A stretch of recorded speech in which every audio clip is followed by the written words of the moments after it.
नमस्कार दोस्तों, राधे राधे। आज के वीडियो में हम डिस्कस करने वाले हैं रिवीजन टेस्ट पेपर जो आईसीएआई ने इशू किया है for May 24 for indirect tax exam. अब इसको डिस्कस करने के पीछे का रीजन ऐसा है कि मई 24 के लिए जो अमेंडमेंट आए थे उसके रिलेटेड भी कुछ क्वेश्चंस यहां पे इनकॉर्पोरेटेड हैं, तो वो नए क्वेश्चंस भी करने को मिलेंगे और हम आरटीपी भी इस वीडियो में सॉल्व कर लेंगे। तो इसके अंदर हम केस सिनेरियो सॉल्यूशन भी करेंगे, उसके साथ ही डिस्क्रिप्टिव जो पार्ट है उसको भी हम यहाँ पे डिटेल में सॉल्व करेंगे। तो चलिए स्टार्ट करते हैं सबसे पहले केस सिनेरियो से।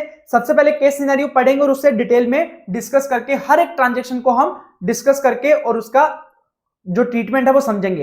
यहां पे केस सिनेरियो करने का पर्पस सिर्फ ये जो एमसीक्यू दिए उनको सॉल्व करना ही नहीं है, बल्कि बाकी भी जो ट्रांजैक्शन का पीछे का रीजन है उनको क्यों ट्रीट कर रहे हैं वो भी हम यहां पे डिस्कस करेंगे, ताकि आपको परफेक्ट कंसेप्ट क्लैरिटी आपको मिल जाए। तो चलिए बात करते हैं केस सिनेरियो 1 की। केस सिनेरियो 1, धैर्य limited India registered supplier under GST in the state of Kerala. जो धैर्य लिमिटेड है वो केरला में रजिस्टर्ड है और वो क्या करता है, गुड्स एंड सर्विसेज सप्लाई करता है। उसकी एक ग्रुप कंपनी है धैर्य इंक, जो उसकी सब्सिडरी है, वो यूएसए में एस्टैब्लिश्ड है और वो वहां पे इंफॉर्मेशन टेक्नोलॉजी की सर्विसेज प्रोवाइड करती है कस्टमर को यूएसए में। अब धैर्य लिमिटेड इंडिया ने कुछ ट्रांजैक्शन किए हैं अप्रैल मंथ में, वो यहां पे दिए गए हैं जिन पे हमें बात करनी है। क्या क्या ट्रांजैक्शन दिए गए हैं? उसने पेपर सप्लाई किया है, supplied large paper roll to Ford mount school Bangalore. Bangalore के किसी स्कूल को सप्लाई किया है, बट बेंगलोर वाले स्कूल ने बोला कि पेपर हमें बेंगलोर में मत भेजो, आप तो केरला के अंदर ही एक हमारा प्रिंटिंग प्रेस है वहां पे सप्लाई कर दो। तो ये क्या हो गया, bill to ship to model पे यहां पे सप्लाई किया गया है papers, bill to ship to model. उसके बाद bond amount recovered from outgoing managing director. Managing director ने अपना पूरा नोटिस पीरियड सर्व नहीं किया, इस चक्कर में कंपनी ने मैनेजिंग डायरेक्टर से कुछ बॉन्ड अमाउंट रिकवर किया है, ठीक है, वो यहां पे है। उसके बाद supplied steel sheets in the territorial water to Dhruvank builder. कुछ स्टील शीट्स को सप्लाई किया है टेरिटोरियल वाटर में, जो ध्रुवांक लिमिटेड है उसको 6 लाख का। और वो जो लोकेशन है ध्रुवांक लिमिटेड की वो केरला के जो बेस लाइन है समुद्र वाली वहां से 12 नॉटिकल माइल है, और तमिलनाडु की अगर बेस लाइन देखें तो वहां से 15 नॉटिकल माइल है। उसके बाद एडवांस मिला है सप्लाई ऑफ गुड्स के लिए केरला के किसी कस्टमर से, फिर एडवांस मिला है सप्लाई ऑफ सर्विसेज के लिए केरला के ही कस्टमर से। उसके बाद एक कंप्यूटर है जो हमारा बिजनेस एसेट है, used for business purpose and on which ITC has not been taken. Business asset है पर उसके ऊपर हमने आईटीसी नहीं लिया, वो हमने सप्लाई कर दिया free of cost. Free of cost दे दिया मतलब कंसिडरेशन चार्ज नहीं किया टू अनरिलेटेड पर्सन जो केरला में ही था। उसके बाद Dhairya limited provided following additional information for the month of April. उन्होंने सिटिंग फीस पे किया है 6 lakh rupees to independent director Kerala का ही। उसके बाद 2,25,000 रूम चार्जेस किए हैं, किससे, हिलवुड होटल जो कि मुंबई महाराष्ट्र में है, अपने सीईओ को स्टे करवाने के लिए। उसके बाद आर्बिट्रल ट्रिब्यूनल केरला का ही है, उसको 7 लाख रुपए पे किए हैं, कुछ डिस्प्यूट था बिजनेस उसको सॉल्व करवाने के लिए। उसके बाद 15 लाख रुपीस का सैलरी पे किया है टू एम्प्लॉइज ऑन पेरोल। उसके अलावा 12 लाख रुपीस की एक मशीनरी परचेज करी है और उसके ऊपर जो टैक्स लग के आया था उस टैक्स को भी कैपिटलाइज करके उसके ऊपर डेप्रिसिएशन क्लेम कर लिया गया है। तो मतलब अमाउंट और उसके ऊपर डेप्रिसिएशन टैक्स दोनों के ऊपर ही डेप्रिसिएशन क्लेम कर लिया गया है, ऐसा यहां पे बोला है। In the month of May, अभी तक तो अप्रैल की बात हो रही थी, अब मई मंथ की बात आ गई कि धैर्य लिमिटेड ने 25 एम्प्लॉइज की एक टीम भेजी है, कहां पे, San Francisco, for receiving the training in emerging information technology. उसकी जो ग्रुप कंपनी थी धैर्य इंक, उनके पास भेजा है ताकि हमारे ट्रेनिंग को एम्प्लॉइज मिल सके, हमारे एम्प्लॉइज को ट्रेनिंग मिल सके, ठीक है। और उसके लिए जो एक्सपेंसेस है वो कौन बोन कर रहा है, यहां वाली धैर्य लिमिटेड एक्सपेंसेस बोन करने वाली है। फर्दर एक इवेंट मैनेज करवाया गया है दुबई में। दुबई में एक इवेंट करवाना था तो उसको इवेंट मैनेज करने के लिए हमने धूम इवेंट्स लिमिटेड करके कंपनी है उसको कॉन्ट्रैक्ट दिया, उसने 10 लाख रुपीस चार्ज किए हैं उस इवेंट को ऑर्गेनाइज करने के लिए। उसके अलावा बोला है कि सीजीएसटी एसजीएसटी रेट दी गई है 9%, 10%, 18%। All the amounts exclusive of taxes हैं। ओपनिंग बैलेंस आईटीसी का है नहीं और कोई भी ट्रांजैक्शन नहीं है, जो ऊपर बताई गई वही ट्रांजैक्शन है। अब हमें आंसर करना है यहां से क्वेश्चन 1 to 6 का। First of all question 1, which of the following activity transaction undertaken by Dhairya limited do not amount to supply. अब इनमें से कौन सी ट्रांजैक्शन सप्लाई नहीं है, हमें 4 ट्रांजैक्शन दी गई, इनमें से कौन सी सप्लाई नहीं है ये बताना है। तो सबसे पहले supply of steel sheets in territorial water supply होगा, कंसिडरेशन के लिए आपने सप्लाई किया है तो कोई दिक्कत वाली बात ही नहीं है, तो ये तो सप्लाई होगा। दूसरा, computer being used for business purpose given free of cost to unrelated customer. हम क्या बोलते हैं सप्लाई चैप्टर में कि अगर कोई ट्रांजैक्शन है वो कंसिडरेशन के लिए है, in the course of furtherance of business है, तो वो सप्लाई होगा। अगर मान लीजिए कंसिडरेशन नहीं भी है, तो अगर वो शेड्यूल 1 में फॉल कर रहा है तो भी वो सप्लाई हो जाएगा। अब यहां पे जो हमने कंप्यूटर ट्रांसफर किया है वो बिना कंसिडरेशन के किया है, तो आइडियली वो सप्लाई नहीं होगा, बट हमें चेक करना पड़ेगा कहीं वो शेड्यूल 1 में फॉल तो नहीं कर रहा। तो शेड्यूल 1 में हमने बात किया था कि अगर हमारी कोई बिजनेस एसेट है और उसके ऊपर हमने आईटीसी ले रखा है, तो उसको अगर हम विदाउट कंसिडरेशन भी अगर सप्लाई करते हैं तो वो सप्लाई की डेफिनेशन में आ जाता है। पर यहां पे हमने उस एसेट के ऊपर आईटीसी नहीं ले रखा था, कंप्यूटर पे हमने आईटीसी नहीं ले रखा था। उसके अलावा किसी रिलेटेड कस्टमर को, रिलेटेड पर्सन को अगर हम सप्लाई करते हैं, ट्रांसफर करते हैं, तो ऐसे केस में कंसिडरेशन हो या ना हो वो सप्लाई माना जाता है। तो बताओ यहां पे हमने ट्रांसफर भी किसको किया है? अनरिलेटेड कस्टमर को किया है। तो ऐसे केस में ये वाली ट्रांजैक्शन सप्लाई नहीं हो सकती, क्योंकि ना ही ये शेड्यूल 1 में फॉल कर रहा है, ना ही कंसिडरेशन है। तो ऐसे केस में जो सेकंड पार्ट है वो क्या आ जाएगा? Not supply. थर्ड वाला, supply of paper roll for printing of question paper. Goods हमने सप्लाई किए हैं कंसिडरेशन के लिए, कोई दिक्कत वाली बात नहीं है, तो सप्लाई होगा ही। Fourth point, recovery of bond amount from the outgoing managing director. हमने पढ़ा था एक सर्कुलर शेड्यूल 2 में कि अगर हमने कोई आउटगोइंग एम्प्लॉय से कोई बॉन्ड अमाउंट रिकवर किया है या लिक्विडेटेड डैमेज वगैरह रिकवर किए हैं, तो ऐसे केस में वो सप्लाई नहीं माना जाएगा। तो वो फोर्थ पॉइंट, इसलिए इसको सप्लाई नहीं माना जाएगा। तो सेकंड और फोर्थ पॉइंट यहां पे सप्लाई नहीं होंगे। सप्लाई नहीं होंगे तो जीएसटी लगने का सवाल ही पैदा नहीं होता। तो यहां पे हमारा आंसर आ जाएगा ए, सेकंड और फोर्थ पार्ट। सेकंड पॉइंट में आपको पूछा सेकंड एमसीक्यू में, which of the inward supplies received by Dhera limited in the month of April are taxable under reverse charge mechanism. तो हमें देखना है कौन सी सप्लाई है जो आरसीएम लगेगा। First of all, services received from the independent director. हमने पढ़ा था आरसीएम में कोई डायरेक्टर से अगर हम सिटिंग फीस पे करते हैं तो उसके ऊपर हमें आरसीएम में टैक्स पे करना पड़ता है। तो यहां पे हमने सिटिंग फीस पे करी है, यहां पे हमें आरसीएम में क्या करना पड़ेगा? टैक्स पे करना पड़ेगा। उसके बाद accommodation services received from Hillwood hotel Mumbai. तो हिलवुड होटल मुंबई से हमने सर्विसेज ली हैं, क्या वो रिवर्स चार्ज मैकेनिज्म में टैक्सेबल होगी? क्या आरसीएम में आपने कोई होटल की सर्विस पढ़ी है? बिल्कुल नहीं है। तो ऐसे केस में ये आरसीएम में टैक्सेबल नहीं होगा। Service of the arbitral tribunal, हमने पढ़ा था legal services from arbitral tribunal, form of advocate, advocate, senior advocate is taxable under RCM. तो ये भी किस में हो जाएगा? आरसीएम में टैक्सेबल हो जाएगा। उसके बाद new machinery purchase from the dealer based in Cochin. कोई मशीन परचेज करिए कोचिन से, तो भैया ऐसा कुछ तो हमारे आरसीएम में आता नहीं है, तो ये भी हमारे आरसीएम में नहीं आएगा। Salary paid to employees on roll, जब आप सैलरी पे करते हो एम्प्लॉय को, वो शेड्यूल 3 में आता है, तो वो सप्लाई ही नहीं होता। अरे बाबा जब सप्लाई ही नहीं है तो ऐसे केस में टैक्सेबिलिटी का सवाल नहीं आता, आरसीएम एफसीएम का सवाल ही नहीं आता, तो ये भी इसमें नहीं आएगा। तो फर्स्ट और थर्ड ट्रांजैक्शन हमारी क्या हो जाएगी? आरसीएम हो जाएगी। तो डी आपका क्या हो जाएगा? आंसर हो जाएगा यहां पे। उसके बाद बात करते हैं थर्ड की। थर्ड क्वेश्चन बोलता है compute the total GST payable on outward supplies before setting off ITC for the month of April by Dhera limited. ध्यान रखना है यहाँ पे वर्ड्स को बहुत ध्यान से पढ़ना पड़ेगा। पूछा क्या है?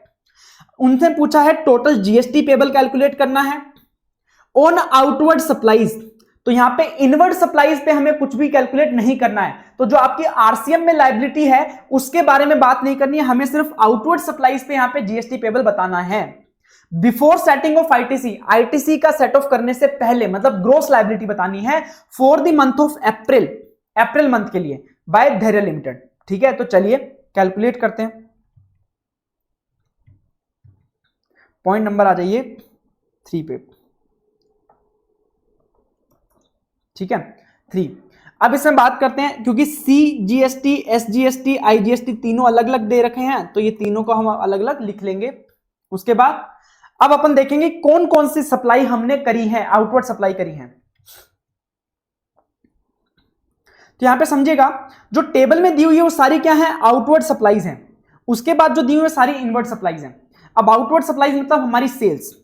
हमने पेपर रोल सेल किया है किसको? Ford mount school Bangalore Karnataka को for printing the question paper, और इसको डिलीवर किया है हमने केरला में। ठीक है, सप्लाई तो है, इसमें तो क्लैरिटी है। अब वो इंट्रा स्टेट सप्लाई है या इंटर स्टेट सप्लाई है, उसके बेसिस पे तो हम डिटरमाइन करेंगे कि सीजीएसटी आएगा, एसजीएसटी आएगा। तो उसके लिए हमें सबसे पहले प्लेस ऑफ सप्लाई डिस्कस करना पड़ेगा। तो चलिए इस ट्रांजैक्शन को पहले डिस्कस कर लेते हैं कि यहां पे क्या बोल रहा है ये, धैर्य लिमिटेड करके जो कंपनी है वो कहां है? केरला में। ये क्या है? सप्लायर। ये क्या है? सप्लायर। ठीक है। इनका कॉन्ट्रैक्ट हुआ है किसके साथ? फोर्ड माउंट स्कूल के साथ। फोर्ड माउंट स्कूल ये कहां पे है? बेंगलुरु में। क्या सप्लाई करने हैं? पेपर सप्लाई करने हैं। पहली बात, क्या पेपर की सप्लाई एग्जेम्प्ट होती है? नहीं। अगर स्कूल कोई क्वेश्चन पेपर्स के लिए सर्विसेज लेता है तो एग्जेम्प्ट होता है, हमने एग्जेम्पशन चैप्टर में पढ़ा है, पर गुड्स के केस में एग्जेम्पशन नहीं मिलता है। तो यहां पे पेपर सप्लाई एग्जेम्प्ट नहीं है, टैक्सेबल है, बिल्कुल टैक्सेबल है। अब फोर्ड माउंट स्कूल ने क्या बोला कि आप ये गुड्स को बेंगलोर मत भेजो, आप डायरेक्टली किसको भेज दो? हमारा केरला में ही एक प्रिंटिंग प्रेस है, केरला में ही एक प्रिंटिंग प्रेस है, वहां पे गुड्स भेज दीजिए। तो ये क्या हो गया? Bill to ship to model हो गया। बिल तो किसको किया जाएगा? स्कूल को किया जाएगा, पर माल भेजा कहां जाएगा? डिलीवर कहां किया जाएगा? प्रिंटिंग प्रेस को डिलीवर किया जाएगा। तो ऐसे केस में जो धैर्य लिमिटेड ने फोर्ड माउंट स्कूल को सप्लाई किया, उसका प्लेस ऑफ सप्लाई क्या होगा? Bill to ship to model में हमने पढ़ा है कि जिसके इंस्ट्रक्शन पे माल को डिलीवर किया गया है उस बंदे का प्लेस ऑफ बिजनेस, किसका इंस्ट्रक्शन था? फोर्ड माउंट स्कूल का। उसका प्लेस ऑफ बिजनेस कहां है? बेंगलोर। तो हमारा प्लेस ऑफ सप्लाई क्या हो जाएगा? बेंगलुरु हो जाएगा। और लोकेशन ऑफ सप्लायर हमारा क्या है? केरला। अब जो location of supplier, place of supplier दोनों, लोकेशन ऑफ सप्लायर और प्लेस ऑफ सप्लाई दोनों अगर डिफरेंट स्टेट्स में है तो वहां पे क्या हो जाता है? इंटर स्टेट सप्लाई हो जाता है। और इंटर स्टेट सप्लाई पे क्या लगता है? आईजीएसटी लगता है। तो इस ट्रांजैक्शन पे क्या लगेगा? आईजीएसटी लगेगा। ठीक है, तो लिख लेते हैं वापस अपन। तो supply of paper roll, supply of paper roll कितना है? 15 लाख का आपने पेपर सप्लाई किया है, उसके ऊपर 18% की रेट से आप क्या लगा देंगे? जीएसटी लगा देंगे। तो यहां पे आईजीएसटी आपका आ जाएगा 2,70,000। अब देखते हैं और हमने क्या सप्लाई किया है। हमने बोला बॉन्ड अमाउंट हमने रिकवर किया फ्रॉम आउटगोइंग मैनेजिंग डायरेक्टर, पर ऊपर वाले एमसीक्यू में हमने डिस्कस किया तो ये तो सप्लाई ही नहीं होता, और सप्लाई नहीं होता तो टैक्सेबिलिटी का सवाल ही नहीं आता। उसके बाद हमने स्टील शीट सप्लाई करी है, कहां पे? टेरिटोरियल वाटर में, टू ध्रुवांक बिल्डर। ये सप्लाई तो है, पर क्या ये इंटरस्टेट सप्लाई होगा, इंट्रा स्टेट सप्लाई होगा, ये हमें डिसाइड करना है। चलिए इसको भी डिस्कस करते हैं। अगर बात करें कि हमने क्या किया, यहां पे लोकेशन ऑफ सप्लायर कहां पे है? केरला में, जहां से सप्लाई किया जा रहा है।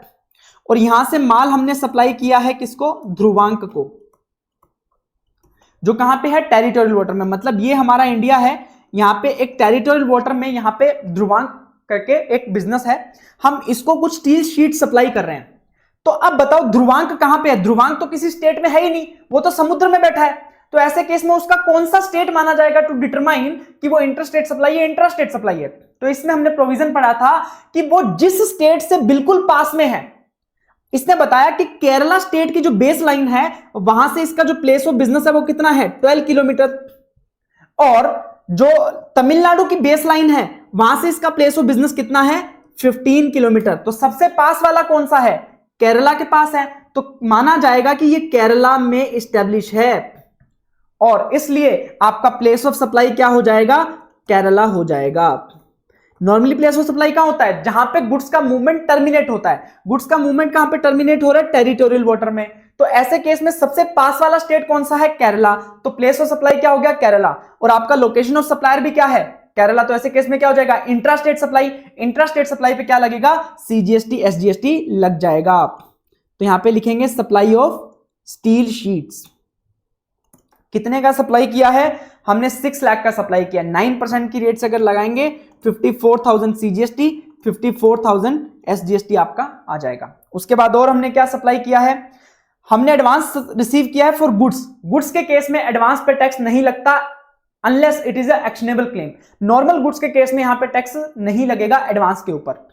सर्विसेज के केस में अगर आपको एडवांस मिलता है तो उसके ऊपर टैक्स लगता है। तो आपको सर्विसेज के केस में एडवांस मिला है 4,90,000 का, तो इसके केस में क्या लग जाएगा? टैक्स लग जाएगा। तो advance for services,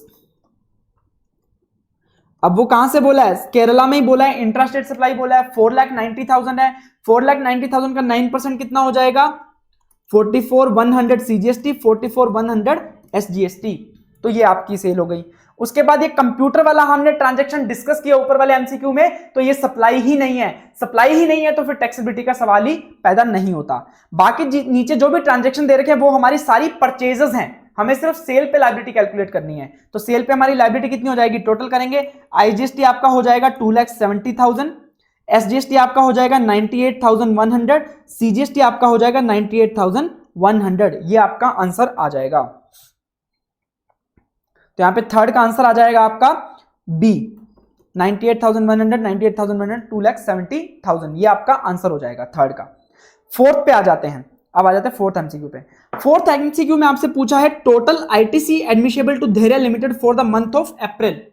total ITC कितना है वो हमें बात करना है। यहां पे आपसे आईटीसी पूछा, तो आईटीसी आरसीएम वाली सप्लाई पे भी मिल सकता है, नॉर्मल इनवर्ट सप्लाईज पे भी आपको आईटीसी मिल सकता है। तो हम सब देखेंगे इनवर्ट सप्लाई हमने क्या क्या परचेज करी है। देखो ऊपर वाली जितने भी ट्रांजैक्शन थी वो क्या थी, आउटवर्ड सप्लाई, सेल थी। सेल पे आईटीसी थोड़ी मिलता है, इनवर्ट सप्लाई पे मिलता है। तो इनवर्ट सप्लाई की बात करते हैं। सबसे पहले हमने डायरेक्टर सिटिंग फीस पे करी है, डायरेक्टर सिटिंग फीस पे करी है, और डायरेक्टर कहां का है, केरला का ही है, तो मतलब इंट्रा स्टेट सप्लाई। उसके ऊपर हमने आरसीएम में टैक्स पे किया है, तो उसका आईटीसी हमें मिल जाएगा। कितना अमाउंट पे किया है, 6 लाख रुपीस पे किया है। 6 लाख रुपीस का 9%, 54,000 सीजीएसटी एंड 54,000 एसजीएसटी आपको आईटीसी मिल जाएगा। उसके बाद room charges of 2,25,000 were paid to hotel located in Mumbai Maharashtra. तो क्या सर इसका आईटीसी मिलेगा, क्यों नहीं मिलना चाहिए, लेट्स डिस्कस। अब इसमें आपको मैं बोल रहा हूं आईटीसी नहीं मिलेगा, क्यों नहीं मिलेगा मैं आपको समझाता हूं। क्या हो रहा है कि हम जो है केरला में रजिस्टर्ड है, हम केरला में रजिस्टर्ड, धैर्य लिमिटेड केरला में रजिस्टर्ड है। अब इसका सीईओ गया है मुंबई, वहां पे एक होटल में रुका है, ठीक है, होटल में रुका है, उसके लिए 2,25,000 रुपीज पे किए गए हैं। अब हमने एक प्लेस ऑफ सप्लाई का प्रोविजन पढ़ा था कि अगर कोई सर्विसेज इमूवेबल प्रॉपर्टी से रिलेटेड है, इमूवेबल प्रॉपर्टी से रिलेटेड है, तो ऐसे केस में जहां पे वो प्रॉपर्टी लोकेटेड है वहां पे क्या हो जाएगा, प्लेस ऑफ सप्लाई हो जाएगा। प्रॉपर्टी कहां पे लोकेटेड है, मुंबई में, तो आपका प्लेस ऑफ सप्लाई क्या हो जाएगा, मुंबई में हो जाएगा।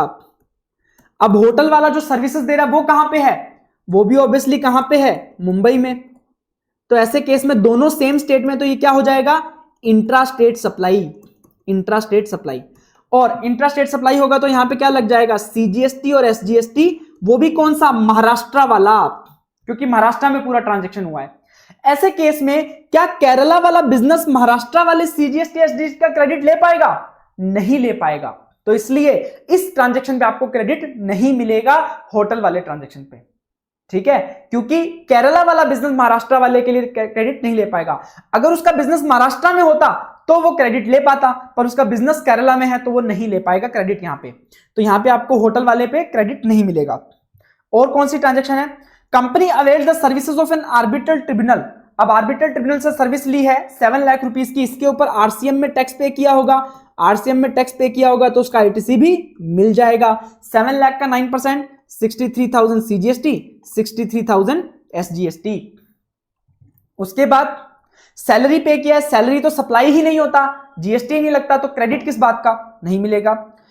एक हमने मशीन परचेज करी है, मशीन का जो हमारा कॉस्ट था 12 लाख रुपीस था, और उसके ऊपर जो टैक्स भी अमाउंट था वो भी हमने क्या कर दिया, कैपिटलाइज कर दिया, और उसके ऊपर हमने डेप्रिसिएशन क्लेम कर लिया। तो हमने आईटीसी चैप्टर में पढ़ा था कि अगर कोई कैपिटल गुड्स पे हम टैक्स कंपोनेंट पे अगर क्रेडिट क्लेम कर, टैक्स कंपोनेंट पे अगर हम डेप्रिसिएशन क्लेम कर लेते हैं अंडर इनकम टैक्स एक्ट, तो हम उस टैक्स कंपोनेंट का क्रेडिट नहीं ले सकते। तो यहां पे उसने पूरा का पूरा उस पे क्या कर लिया, डेप्रिसिएशन क्लेम कर लिया, तो यहां पे आईटीसी नहीं ले पाएंगे, तो इस मशीन पे भी आईटीसी नहीं मिलेगा। उसके बाद के जो ट्रांजैक्शन दिए गए वो मई मंथ के लिए दिए गए हैं। हमें पूछा किसका है, अप्रैल मंथ का पूछा है फोर्थ क्वेश्चन में, तो हमारे ट्रांजैक्शन खत्म हो गए, इतना ही हमारा इनवर्ट सप्लाई था। तो हमारा टोटल आईटीसी कितना बनता है, 1,17,000। तो हमारा आंसर आ जाएगा 1,70,000 सीजीएसटी, 1,17,000 एसजीएसटी, आईजीएसटी निल। ये हमारा आंसर हो जाएगा फोर्थ का। उसके बाद fifth question, whether GST is applicable on the event organised by Dhoom events limited Karnataka for Dhairya limited in Dubai and what is the place of supply in such case. तो मुझे एक बात बताओ, यहां पे क्या हो रहा है, धैर्य लिमिटेड क्या है? धैर्य लिमिटेड क्या है? रेसिपिएंट, जो कहां पे है? केरला में, और ये क्या है? रजिस्टर्ड है। ओके, और हमने सर्विसेज ली है धूम, धूम इवेंट मैनेजर वाला है। ठीक है, धूम इवेंट्स वाला है। कहां पे रजिस्टर्ड है ये कर्नाटका में रजिस्टर्ड है, कर्नाटका में है। और इवेंट कहां पे हो रहा है? इवेंट हो रहा है दुबई में। अब मुझे इवेंट मैनेजमेंट का प्लेस ऑफ सप्लाई का प्रोविजन रिकॉल करना है। कैसे करना है सर? सेक्शन 12 लगेगा कि सेक्शन 13 लगेगा? ध्यान दीजिए, रेसिपिएंट भी इंडिया में है, सप्लायर भी इंडिया में है, तो ऐसे में क्या लगेगा? सेक्शन 12 लगेगा प्लेस ऑफ सप्लाई का। सेक्शन 12 में क्या कोई इवेंट मैनेजमेंट के लिए स्पेशल रूल है? बिल्कुल है। तो इवेंट मैनेजमेंट वाला आपको रिकॉल करना है। इवेंट मैनेजमेंट में हमने बात करी थी कि अगर इवेंट मैनेजमेंट की सर्विसेज किसी रजिस्टर्ड पर्सन को दी जा रही है, रजिस्टर्ड पर्सन रेसिपिएंट है, तो ऐसे केस में इवेंट कहीं भी हो रहा हो, दुनिया में कहीं भी हो रहा हो, इंडिया में हो रहा हो, बाहर हो, कहीं भी हो रहा हो, अगर रजिस्टर्ड पर्सन को सर्विस दी है तो रजिस्टर्ड पर्सन का जो प्लेस ऑफ बिजनेस है वही क्या हो जाएगा? प्लेस ऑफ सप्लाई हो जाएगा। तो रजिस्टर्ड पर्सन का प्लेस ऑफ बिजनेस कहां पे है? केरला में, तो प्लेस ऑफ सप्लाई क्या हो जाएगा? केरला में हो जाएगा। तो मतलब प्लेस ऑफ सप्लाई आपका आ जाएगा केरला में, लोकेशन ऑफ सप्लायर आपका कहां पे आ जाएगा? कर्नाटका में, क्योंकि धूम कहां का? कर्नाटका का है। तो ऐसे केस में दोनों डिफरेंट स्टेट्स में, तो यहां पे क्या लग जाएगा? Inter state supply. Inter state supply होगा तो क्या लगेगा? आईजीएसटी। बिल्कुल, जीएसटी तो पे करना ही है। ठीक है, so GST is applicable. And place of supply आपसे क्या पूछा है? Place of supply is Kerala, तो यहां पे जीएसटी एप्लीकेबल हो जाएगा, प्लेस ऑफ सप्लाई केरला हो जाएगा। तो यहां पे हमारा ये फिफ्थ का आंसर बी हो जाएगा, फिफ्थ का आंसर बी हो जाएगा। सिक्स का आंसर चलिए करते हैं। How will the amount paid toward the training expenses of employees of Dhairya limited be treated under the GST law? तो यहां पे भी हमें देखना है कि उस ट्रेनिंग एक्सपेंस का क्या होगा। चलिए, पॉइंट 6 हमने क्या किया, सॉरी, हमारी एंटिटी है धैर्य लिमिटेड, धैर्य लिमिटेड, तो ये कहां पे है? इंडिया के अंदर। ये क्या है? रेसिपिएंट। ठीक है, सप्लायर कहां पे है? सप्लायर है धैर्य इंक। ट्रेनिंग की सर्विसेज किसने दी थी? धैर्य इंक ने दी थी। वो कहां पे है? यूएसए के अंदर, ये सप्लायर है। अब बताओ यहां पे सेक्शन 12 लगेगा कि सेक्शन 13 लगेगा? अब देखो, रेसिपिएंट आपका इंडिया में है, सप्लायर आपका आउट ऑफ इंडिया है, तो ऐसे केस में जब one of the person is outside India, तो ऐसे में क्या लगता है? सेक्शन 13। सेक्शन 13 में हम किस प्रोविजन में जाएंगे? देखिए, ट्रेनिंग के केस में क्या होता है? ट्रेनिंग लेने के लिए रेसिपिएंट का वहां पे अवेलेबल होना जरूरी है। तो ये क्या है? परफॉर्मेंस बेस्ड सर्विसेज है और उसके लिए वहां पे अवेलेबल होना जरूरी है। तो अगर कोई ऐसी सर्विसेज है जहां पे अवेलेबल होना जरूरी है, तो जहां पे वो सर्विसेज परफॉर्म की गई हैं वहां पे क्या होगा? प्लेस ऑफ सप्लाई होगा। तो यहां से इन्होंने 25 एम्प्लॉइज को भेजा था यूएसए में, यूएसए में ही उनका ट्रेनिंग हुआ है कंडक्ट, तो यूएसए में ही क्या हो जाएगा? प्लेस ऑफ सप्लाई हो जाएगा। तो प्लेस ऑफ सप्लाई क्या हो गया? यूएसए। लोकेशन ऑफ सप्लायर भी क्या हो गया? यूएसए। अब भैया जब लोकेशन ऑफ सप्लायर भी बाहर है, प्लेस ऑफ सप्लाई भी बाहर है इंडिया के, तो ऐसे केस में वो ट्रांजैक्शन टैक्सेबल नहीं होगी। तो ये ट्रांजैक्शन टैक्सेबल ही नहीं होगी, यहां पे जीएसटी लगेगा ही नहीं। सो इसमें आंसर आ जाएगा no GST is applicable on the transaction since training was imparted in USA, place outside India. ठीक है, ये आपका आंसर हो जाएगा। चलिए अब आ जाते हैं नेक्स्ट केस सिनेरियो नंबर 2 पे। ये केस सिनेरियो 1 हो गया, अब हम केस सिनेरियो 2 पे आ जाते हैं। पहले पढ़ेंगे और फिर अपन उसको डिस्कस करेंगे। Alpha cargo private limited company registered under GST in the state of Rajasthan. ध्यान रखना ये राजस्थान में रजिस्टर्ड है। ये ट्रांसपोर्टेशन ऑफ गुड्स का सप्लाई देता है। इसका राजस्थान के अलावा बाकी स्टेट्स में भी ऑफिसेज हैं। ठीक है, during the month of January following transaction इन्होंने करी है। इन्होंने ट्रांसपोर्टेशन ऑफ गुड्स का सर्विसेज प्रोवाइड किया है, जिसके लिए 70 लाख रुपीस चार्ज किया है, टू रजिस्टर्ड पर्संस किया है। उसके बाद revenue from supply of goods transportation services provided to Dhoop garment. इन्होंने धूप गारमेंट्स को एक ट्रांसपोर्टेशन की सर्विसेज प्रोवाइड कराई है। राजस्थान में रजिस्टर्ड है धूप गारमेंट, रेसिपिएंट राजस्थान में है। उसके लिए 18,10,000 की सर्विसेज प्रोवाइड कराई है और वो गुड्स कहां जाएगा? जापान में जाएगा। Company paid rent to the local municipal authorities for respective state. उसने हमने बोला था कि हेड ऑफिस तो राजस्थान में है और उसके अदर ऑफिसेज भी हैं दूसरे स्टेट्स में, तो वहां पे उस ऑफिसेज के लिए उन्होंने जगह ले रखी है लोकल म्युनिसिपल अथॉरिटीज से। ठीक है, और उनको रेंट पे कर रहे हैं राजस्थान में 50,000, महाराष्ट्र में 75, दिल्ली में 25, गुजरात में 40।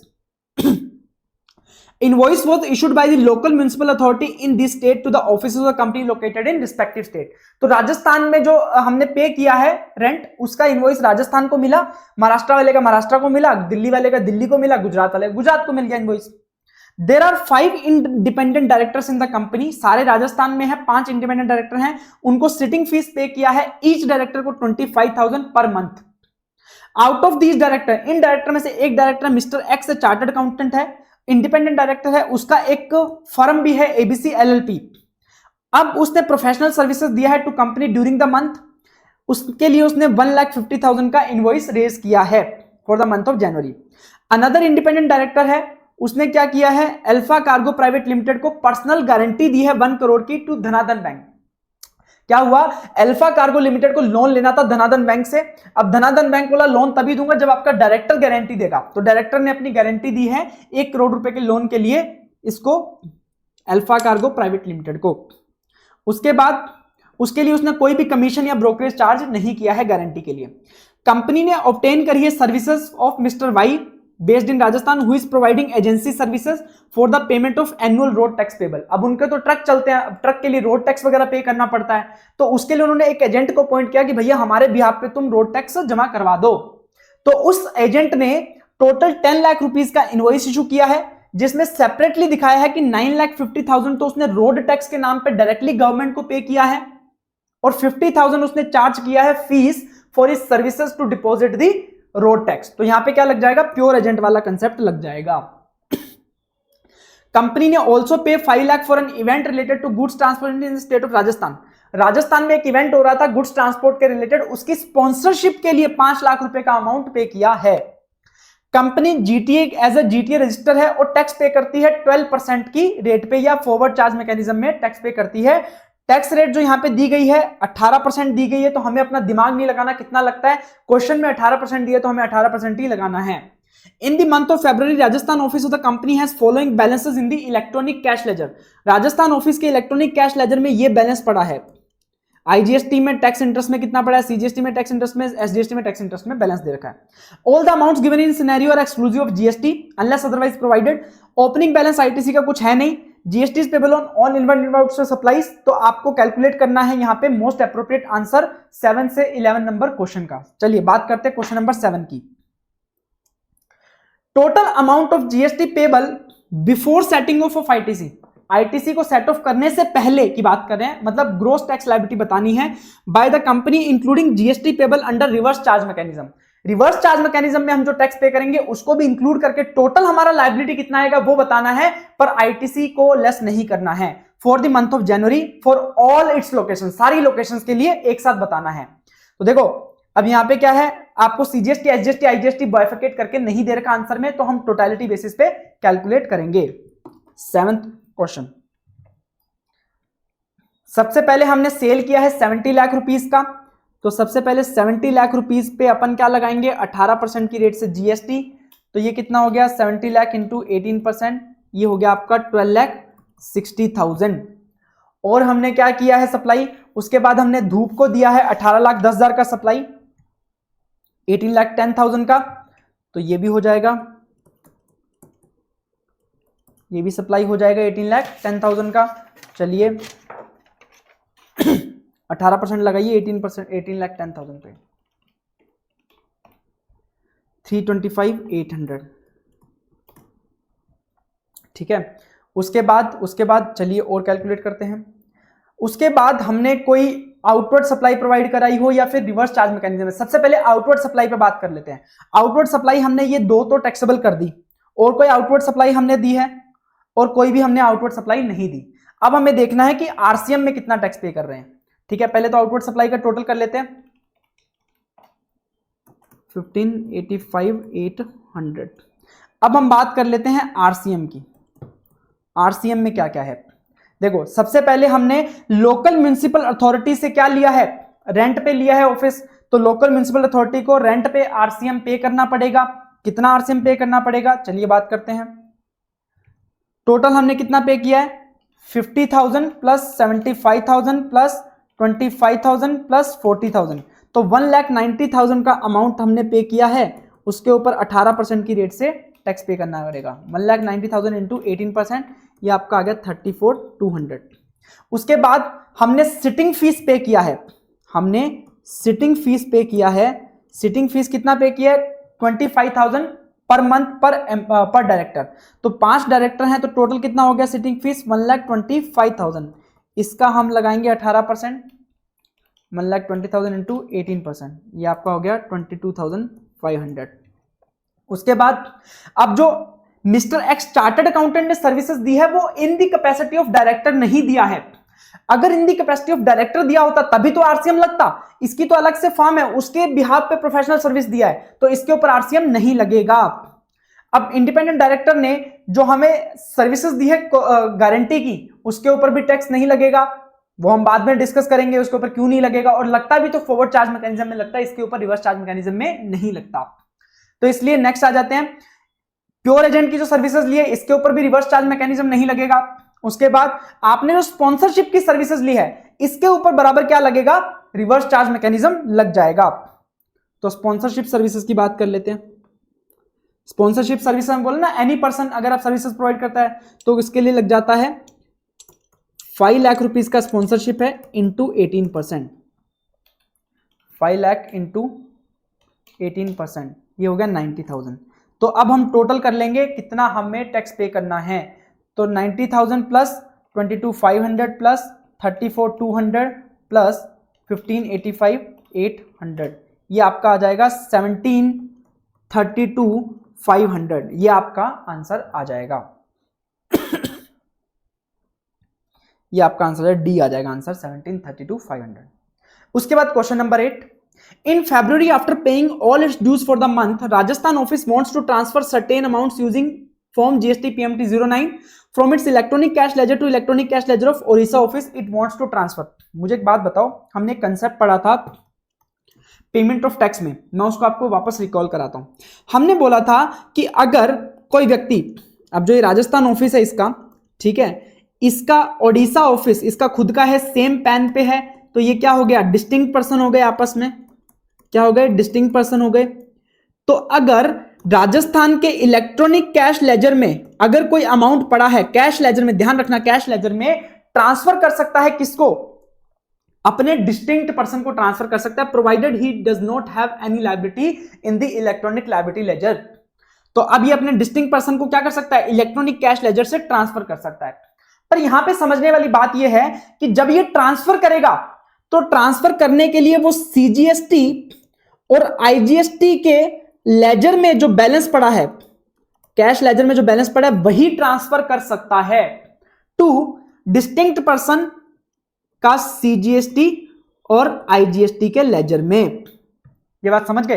तो ना तो एसजीएसटी के लेजर से आप ट्रांसफर कर सकते हो डिस्टिंक्ट पर्सन को, ना ही सीजीएसटी और एसजीएसटी लेजर से उठा के सामने वाले के एसजीएसटी लेजर में ट्रांसफर कर सकते हो। मेरा कहने का मतलब है कि क्योंकि यहां पे दो अलग अलग स्टेट इन्वॉल्व हैं, तो एक स्टेट के एसजीएसटी का बैलेंस दूसरे स्टेट के एसजीएसटी के बैलेंस में ट्रांसफर नहीं किया जा सकता। हम क्या कर सकते हैं? हमारा एक स्टेट में जो सीजीएसटी आईजीएसटी का कैश लेजर का बैलेंस पड़ा है, दूसरे स्टेट के सीजीएसटी एसजीएसटी वाले बैलेंस में ट्रांसफर कर सकते हैं। इतना हमारे को बोल दिया गया यूजिंग जीएसटी पीएमटी 09। अब हमसे क्वेश्चन क्या पूछा है? वो बोला कि ये ट्रांसफर करना चाहता है आईजीएसटी के टैक्स हेड से। आईजीएसटी के टैक्स हेड में जो बैलेंस पड़ा है राजस्थान के ऑफिस में, उसमें से 12,000 ट्रांसफर 12,000 ट्रांसफर करना चाहता है टू सीजीएसटी के टैक्स हेड में, और 12,000 ट्रांसफर करना चाहता है एसजीएसटी के टैक्स हेड में ओडिशा ऑफिस के। ठीक है, राजस्थान ऑफिस के आईजीएसटी के टैक्स हेड से ओडिशा के सीजीएसटी और एसजीएसटी टैक्स हेड में ट्रांसफर करना चाहता है। और उसके साथ ही interest under the major head, मतलब सीजीएसटी के इंटरेस्ट में से 3,000 रुपए किसको ट्रांसफर करना चाहता है? आईजीएसटी हेड के इंटरेस्ट में। एसजीएसटी के 3,000 इंटरेस्ट हेड में से कहां पे ट्रांसफर करना चाहता है? आईजीएसटी के इंटरेस्ट हेड में टू ओडिशा ऑफिस। अब ये पूछ रहा है कि अगर ये ट्रांजैक्शन हो जाती हैं, अब देखो इनमें से जो ट्रांजैक्शन पॉसिबल नहीं है उसको तो कंसिडर नहीं करना, अब इनमें से क्या क्या ट्रांजैक्शन हो सकती हैं, और वो ट्रांजैक्शन होने के बाद इसने पूछा है balance of tax under IGST CGST heads of electronic cash ledger of Odisha office, Odisha office के आईजीएसटी, सीजीएसटी, एसजीएसटी के टैक्स हेड में कितना बैलेंस बचेगा वो बताना है, और राजस्थान के IGST, CGST, SGST head of electronic cash ledger में कितना बचेगा इंटरेस्ट में, तो वो बताना है। तो कुल मिलाकर मैं आपको समझाता हूं, हमारे क्या है, राजस्थान के सीजीएसटी, एसजीएसटी, आईजीएसटी, ठीक है, टैक्स और इंटरेस्ट हेड, ठीक है, और कितना कितना बैलेंस पड़ा है, ध्यान से समझिएगा, बहुत अच्छा क्वेश्चन है। 25,000 टैक्स, 2,000 इंटरेस्ट पड़ा है, 20,000 सॉरी मैंने उल्टा लिख दिया, आईजीएसटी में 25 और 2,000 पड़ा है, आईजीएसटी में 25,000 और 2,000 पड़ा है, सीजीएसटी में 20,000 और 3,000 पड़ा है, और एसजीएसटी में 20,000 और 3,000 पड़ा है कैश लेजर में। अब वो बोल रहा है कि फर्स्ट क्या करना चाहता है, वो आईजीएसटी से ट्रांसफर करना चाहता है 12,000 सीजीएसटी में और एसजीएसटी में, किसके, ओडिशा ऑफिस, ध्यान रखना ओडिशा ऑफिस। तो मैंने पहली बात किया, सीजीएसटी एसजीएसटी से सीजीएसटी एसजीएसटी में ट्रांसफर नहीं हो सकता। हम बोल रहे थे कि आईजीएसटी और सीजीएसटी में से आईजीएसटी और सीजीएसटी में ही ट्रांसफर हो सकता है, एसजीएसटी का बीच में नहीं आएगा। तो आईजीएसटी में से जो 12,000 वो सीजीएसटी को ट्रांसफर करना चाहता है वो तो हो जाएगा, यहां पे ओडिशा ऑफिस के टैक्स हेड में 12,000 तो आ जाएगा। उसके अलावा वो एसजीएसटी हेड में ट्रांसफर करना चाहता है तो वो पॉसिबल नहीं है, तो ओडिशा के टैक्स हेड में ट्रांसफर अमाउंट नहीं आएगा। पर आईजीएसटी तो उसका वैसे भी नील है, तो ओडिशा का जो टैक्स हेड में बैलेंस कितना हो जाएगा, 12,000 रुपीज हो जाएगा सीजीएसटी के अंदर। तो हमसे पहला क्वेश्चन क्या पूछा था उसने कि balance of tax under IGST, CGST, SGST heads of the electronic cash ledger of Odisha office. तो ओडिशा ऑफिस के कैश लेजर में बैलेंस क्या आया हमारा, सीजीएसटी का 12,000 बाकी नील। तो यहां पे पूछा आईजीएसटी, सीजीएसटी, एसजीएसटी, तो देखा जाए तो यहां पे ये 12,000 यहां पे भी आ रहा है और किसी में नहीं आ रहा, ठीक है, तो ये वाला पार्ट हो गया। दूसरा हमसे और क्या पूछा है, ये तो हमने फर्स्ट ट्रांजैक्शन इफेक्ट किया है, ठीक है, कि ये आईजीएसटी के टैक्स हेड से क्या ट्रांसफर करना चाहता था, सीजीएसटी और एसजीएसटी के हेड में ट्रांसफर करना चाहता था।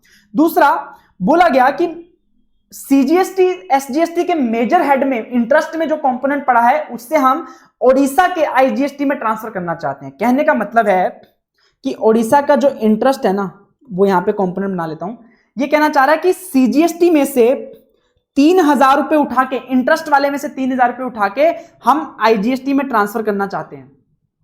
क्या ये हो जाएगा, बिल्कुल हो जाएगा, यहां पे ट्रांसफर हो जाएगा, क्योंकि हम सीजीएसटी से उठा के कहां पे करना चाहते हैं, आईजीएसटी हेड में, तो सीजीएसटी आईजीएसटी में हो सकता है, तो ये पॉसिबल है। जब ये 3,000 यहां पे ट्रांसफर हो जाएगा तो राजस्थान के इंटरेस्ट हेड में क्या बचेगा, यहां पे क्या हो जाएगा, नील हो जाएगा। अब हम चाहते हैं कि एसजीएसटी का भी 3,000 उठा के कहां पे ट्रांसफर कर दें, आईजीएसटी में ट्रांसफर कर दें। क्या ये पॉसिबल है, नहीं हो पाएगा ये पॉसिबल, क्योंकि एसजीएसटी से आईजीएसटी में ट्रांसफर नहीं किया जा सकता। तो यहां पे बैलेंस कितना बच जाएगा, एसजीएसटी में 3,000 बच जाएगा, और आईजीएसटी तो हम कुछ ट्रांसफर कर ही नहीं है, तो यहां पे 2,000 बच जाएगा। तो कहने का मतलब आईजीएसटी 2,000 बैलेंस बच जाएगा। हमसे क्या पूछा है, हमें बताना है इंटरेस्ट अंडर राजस्थान कितना बचेगा इस ट्रांजेक्शन को इफेक्ट देने के बाद। तो राजस्थान वाले में 2,000 रुपए आईजीएसटी बचेगा, देखो 2,000 रुपए आईजीएसटी बचेगा, और सीजीएसटी नील हो जाएगा, और एसजीएसटी 3,000 बचेगा। तो ये ए हमारा क्या हो जाएगा, आंसर हो जाएगा। क्या हो जाएगा आंसर हमारा, ए हो जाएगा, ठीक है, 8th का आंसर हो जाएगा ए। अब आ जाते हैं 9th पे, ठीक है, चलिए 9th में हमसे पूछा total amount payable to mister Y including GST as applicable is. वो बोल रहा है कि कौन सा है ट्रांजेक्शन, देखते हैं।